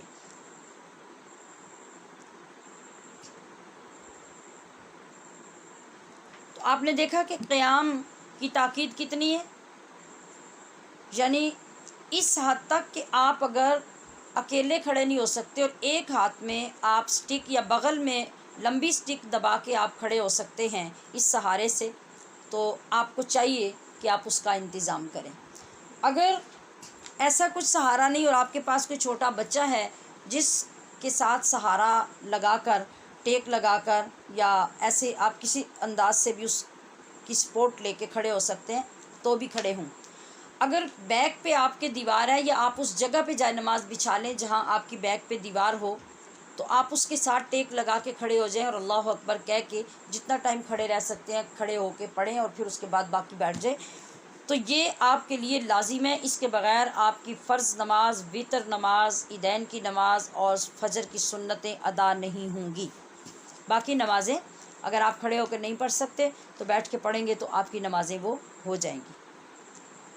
سمجھ لیا آپ نے؟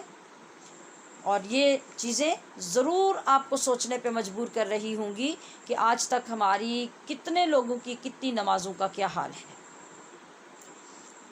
اب اسی طرح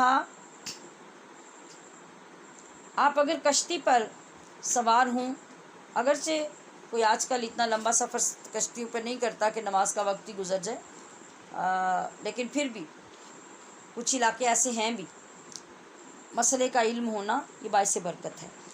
تو اگر اس پہ آپ سوار ہیں اور کھڑے ہو کر نماز پڑھنے میں غالب گمان ہے کہ چکرا کے آپ گر پڑیں گے، تو پھر وہاں آپ کے لیے قیام ساقط ہو جائے گا، آپ بیٹھ کر نماز پڑھیں۔ اور اسی طرح اگر ٹرین میں ہیں آپ یا بس میں کہ آپ اگر کھڑے ہوں گے تو آپ گر جائیں گے، یہ آپ کو غالب گمان ہے، صرف اندیشہ نہیں، غالب گمان ہے کہ آپ کھڑے نہیں رہ سکتے، تو ایسی صورت میں بھی آپ بیٹھ کر ان سواریوں پہ نماز پڑھیں، اور جب آپ ان سواریوں سے لوٹ آئیں واپس اور ریلیکس ہو جائیں تو پھر ان نمازوں کا جو آپ نے ان سواریوں پہ پڑھی اعادہ کریں۔ اعادہ کرنے کا مطلب کہ پھر اگلے وقت میں ان نمازوں کو دوبارہ سے جب آپ زمین پہ اتریں اور عام جگہ پہ آ جائیں تو پھر دوبارہ اس کو دہرا لیں۔ قیام میں اگر آپ نماز کے دوران کھڑے ہیں تو بعض لوگوں کو ہلنے کی عادت ہوتی ہے، وہ دائیں بائیں جھومتے رہتے ہیں، تو اس طرح سے نماز کے اندر جھومنا یہ مکروہ ہے۔ کیونکہ آپ اللہ کے دربار میں کھڑے ہیں، اور اللہ کے دربار میں اس طرح کھڑے ہوں جس طرح آپ اپنے استاد یا مرشد کے سامنے کھڑے ہیں، اور ان کے سامنے جب کھڑے ہوں تو آپ مست ہو کے جھوم نہیں رہے ہوتے، بلکہ بالکل باادب ہو کر بغیر حرکت کیے ہاتھ باندھ کے کھڑے ہوتے ہیں۔ اب ہم نے نمازوں میں یہ دیکھا کہ اللہ ماشاء اللہ ہماری تمام بزرگ خواتین کو بھی اور نوجوانوں کو بھی یہ توفیق عطا فرمائے کہ وہ ان مسائل کو سیکھ کر عمل بھی کر سکیں، ورنہ بہت سی خواتین کو دیکھا کہ وہ کئی گھنٹے باہر گلی میں، کھیتوں میں، ویسے اپنے کام کاج میں وہ کام کر رہی ہوں گی، چل پھر رہی ہوں گی، جھک بھی رہی ہوں گی، اٹھ بھی رہی ہوں گی، مگر جب نماز کے لیے آئیں گی تو وہ کہیں گی جی ہم اتنا ٹائم کھڑے نہیں ہو سکتے، ہم تھکے ہوئے ہیں، نماز نہیں پڑھنے ہوتی اس طرح، تو بیٹھ کے نماز پڑھنا شروع کر دیں گی۔ تو آپ کا کام جو آپ نے کیے سارا دن چل پھر کے، کھڑے ہو کے، جھک کے، وہ تو نہ کرتے تو گزارا تھا، لیکن نماز کا اس کے بغیر گزارا نہیں ہے، نماز آپ کی ایسے نہیں ہوگی۔ اور اسی طرح سے اگر گھر سے باہر نکلیں گے، اب سیدھے کھڑے ہونا ہے نا آپ نے نماز میں، تو اگر زیادہ ٹائم آپ کھڑے نہیں ہو سکتے اور اتنا بھی آپ کھڑے ہو سکتے ہیں تو آپ کو دیکھیں شریعت اجازت دے رہی ہے۔ حالانکہ آپ میں سے کئی ایسے لوگ ہوتے ہیں کہ اگر باہر گلی میں نکلیں اور کوئی واقف مل گیا، کوئی دوست مل گئی، کوئی سہیلی مل گئی، گلی محلے کی خاتون مل گئی، تو آدھا گھنٹہ وہاں سٹل کھڑے ہو کے باتیں کرتے رہیں گے، نہ آپ تھکیں گے، نہ آپ کو کوئی دیکھے گا کہ دو عورتیں زمین پہ بیٹھ کے گلی میں باتیں کر رہی ہوں، کبھی ایسا سین نظر نہیں آئے گا۔ آپ کھڑے ہیں تو کھڑے ہیں اور باتیں چل رہی ہیں، وہ ہو رہی ہیں، لیکن نماز میں آپ سستی کریں گے تو یہ سمجھانا اس لیے مقصود ہے کہ آپ کی توجہ اس طرف نہیں ہے، تو توجہ ہونی چاہیے۔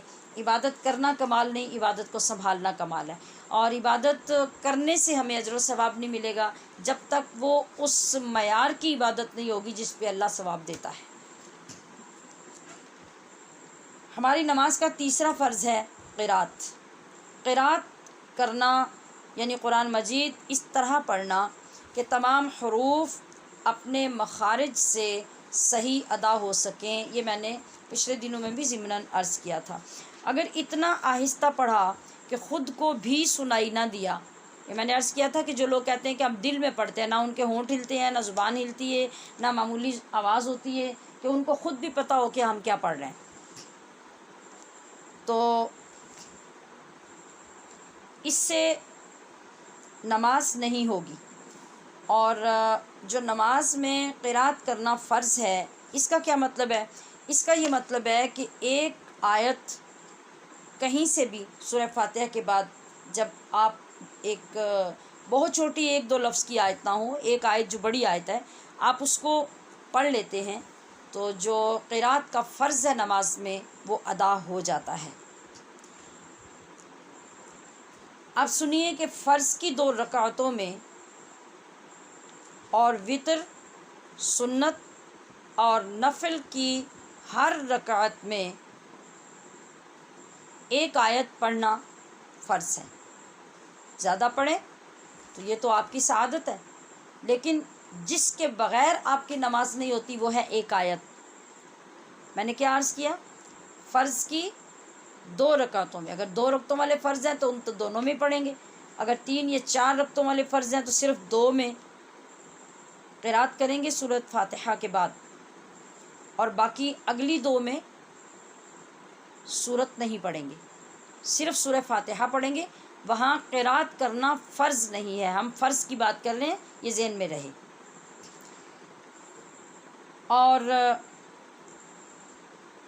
یہ میں نے اتنی تفصیل سے آپ کے لیے جو سارے آپ کے فرائض و واجبات ہیں یہ کیوں تیار کیے؟ اس لیے کہ رمضان المبارک میں جب ہمارے پروگرامز ہوتے ہیں، درس قرآن ہوتے ہیں، تو ان میں جو سوال و جواب کی نشست ہوتی ہے تو وہاں کئی مرتبہ یہ سوال آ چکا ہے کہ ہماری جو بچیاں ماشاءاللہ بہت تعلیم یافتہ بھی ہوتی ہیں، لیکن ان کی طرف سے یہ سوال آتے ہیں کہ ہمیں جب بیان کرنے کے بعد کہ ہمیں اس چیز کا پتہ آج تک نہیں تھا کہ فرضوں میں ساری رکعتوں میں سورت پڑھتے ہیں یا نہیں پڑھتے، اور موقدہ اور غیر موقدہ اور فرض و واجب اور نفل نمازوں کے پڑھنے میں کیا فرق ہوتا ہے۔ تو اب دیکھیے نا، یہ بنیادی چیز ہے۔ جب ہمیں ایک چیز جو ہم کرنے جا رہے ہیں اور دن میں 5 مرتبہ کرتے ہیں، اس کے بارے میں کوئی واقفیت ہی نہیں ہے کہ اس کے درست مسائل کیا ہیں، غلط کیا ہیں، تو پھر ہمیں اس نماز سے کیا نفع مل سکتا ہے، یہ سوچنے کی بات ہے نا۔ تو میں آپ کو بتانا کیا چاہ رہی تھی کہ 4 اور 3 رکعتوں والے فرضوں میں 2 رکعتوں میں قرات کی جائے گی، اور وطر، سنت اور نفل ان کی ساری رکعتوں میں قرات ہوگی۔ تلاوت یعنی یہ جو قرات ہم نماز میں کر رہے ہیں، اس کے لیے اتنی تجوید سیکھنا ضروری ہے جس سے انسان غلط پڑھنے سے بچ سکے اور حروف صحیح ادا ہوں۔ یہ فرض عین ہے۔ اب یقیناً آپ کو یاد ہو گیا ہوگا کہ میں نے فرض عین کس کو بولا تھا، ہو گیا نا؟ یعنی فرض عین کا مطلب جو آپ کی نماز میں آپ پڑھیں گے، میری نماز میں میں پڑھوں گی، کوئی دوسرا اس میں حصہ نہیں ڈال سکتا، یہ فرض عین ہوا۔ اب آپ نماز پڑھ رہے ہیں تو آپ کے نماز میں جو حروف ادا ہو رہے ہیں، میں نے تھوڑا سا پیچھے سے جب آپ کو آغاز میں تعارف دیا تھا، اس وقت میں نے پڑھایا تھا کہ ہم کتنی غلطیاں کرتے ہیں۔ سورہ فاتحہ میں جب آپ نے پڑھا اور قل شریف میں پڑھا تو کتنی غلطیاں سامنے آئیں۔ ان سب کا نماز کے لیے، نماز پڑھنے سے پہلے درست ہونا ہمارے لیے فرض عین ہے۔ اگر اس کے بغیر ہم نماز پڑھتے ہیں کہ ہمارے تلفظ ہی ادا نہیں ہو رہے، یا تو یہ کہ ہم آہستہ اتنا پڑھ رہے ہیں دل میں کہ کسی حرف کا تلفظ ہی ادا نہیں ہو رہا، تو آپ کی نماز نہیں ہوئی، ایک بات۔ دوسری بات یہ کہ اگر آپ تھوڑی آواز سے پڑھیں بھی مگر عین، حمزہ، ہا، خا، ہا، ذال، زال، سین، صاد، ان کے اندر جب آپ نے فرق ہی نہیں سیکھا تو پھر نماز کیسی؟ بہت فکر مند ہونے والی بات ہے، بہت فکر مند۔ میں سمجھتی ہوں کہ جب ہمیں ان مسائل کا پتہ چل جائے تو ہماری نیندیں اٹھ جانی چاہیے، ہمارا کھانا پینا ختم ہو جانا چاہیے، ہمیں اتنی ٹینشن ہو جانی چاہیے۔ اگر کوئی بزرگ ہماری کلاس میں 50-60 سال کے درمیان یا 40-50 کے درمیان بیٹھی ہیں، آپ اگر سوچئے کہ آپ کی اتنی زندگی گزر گئی جس میں ان نمازوں کا یہ حشر رہا، اب باقی بچی کتنی ہے زندگی؟ تو پھر ہمیں کھانا پینا، سونا جاگنا، ان سب سے زیادہ ترجیح اس بات پہ رکھنی چاہیے کہ ہم جتنا وقت لگا کے اس کو ٹھیک کر سکتے ہیں کر لیں، اور ساتھ ساتھ اللہ کا شکر ادا کریں کہ ابھی ہماری سانسیں باقی ہیں اور اس نے ہمیں یہ سمجھ عطا کر دی ہے۔ اور جو نوجوان بچیاں اور بہنیں ہماری ماشاءاللہ شامل ہیں، انہیں بھی اس کا اس لیے شکر ادا کرنا چاہیے کہ ابھی آپ کے پاس وقت ہے۔ یعنی موت کا وقت تو کسی کے پاس بھی نہیں ہے، نہ 5 سال کے بچے کے پاس اور نہ 50 سال کے بندے کے پاس، لیکن جو ایک ٹرینڈ ہوتا ہے، جو ایک سوچ ہوتی ہے، یا ایک زندگی کے اندر بندے میں طاقت ہوتی ہے اور صلاحیت ہوتی ہے، اس کی بنا پہ نوجوان بہنوں اور بچیوں کے لیے یہ دعوت اس لیے میں ضروری سمجھ رہی ہوں کہ آپ کے اندر ابھی صلاحیت زیادہ ہے، آپ کے اندر ہمت زیادہ ہے، آپ کی پک اپ ابھی اچھی ہے، آپ ابھی تھوڑی سی محنت سے اپنے بڑوں کی نسبت جلدی درست کر سکتے ہیں، لہٰذا وقت کو ضائع نہ کریں، اور جتنی جلدی ہو سکتا ہے اس کمی کو، اس محرومی کو، اس جو خرابی ہے ہمارے دین کی، اس کو دور کر کے اور صحیح سجدہ دینے کی کوشش کیجیے۔ تو فرض کی کسی رکعت میں بھی قرات اگر کسی نے نہیں کی، بھول گیا یا جان بوجھ کے نہیں کی، یا پھر یہ کہ صرف ایک میں قرات کی اور 3 میں چھوڑ دی، چاہے بھول کر یا جان بوجھ کر، تو پھر وہ فرض نماز فاسد ہو جائے گی، اس کو دوبارہ پڑھنا پڑے گا۔ پوری سورہ فاتحہ پڑھنا واجب ہے، یعنی یہ اس فرض سے پہلے جو ہم پڑھتے ہیں، تو اس میں اگر ایک لفظ بھی چھوٹ جائے گا تو سجدہ سہو واجب ہوگا۔ اس کو میں دوبارہ آگے واجبات میں بھی ذکر کروں گی، ابھی آپ صرف یہاں تیسرے فرض پہ آج مکمل کیجئے سبق اپنا۔ یعنی ہم نے آج 3 فرض مکمل کر لیے 7 میں سے، اگلے فرض انشاءاللہ اتنے لمبے نہیں ہوں گے، جو پہلے والے تھے یہ مکمل ہوگے، ہو سکتا ہے کل ہمارے یہ فرائض 7 مکمل ہو جائیں انشاءاللہ۔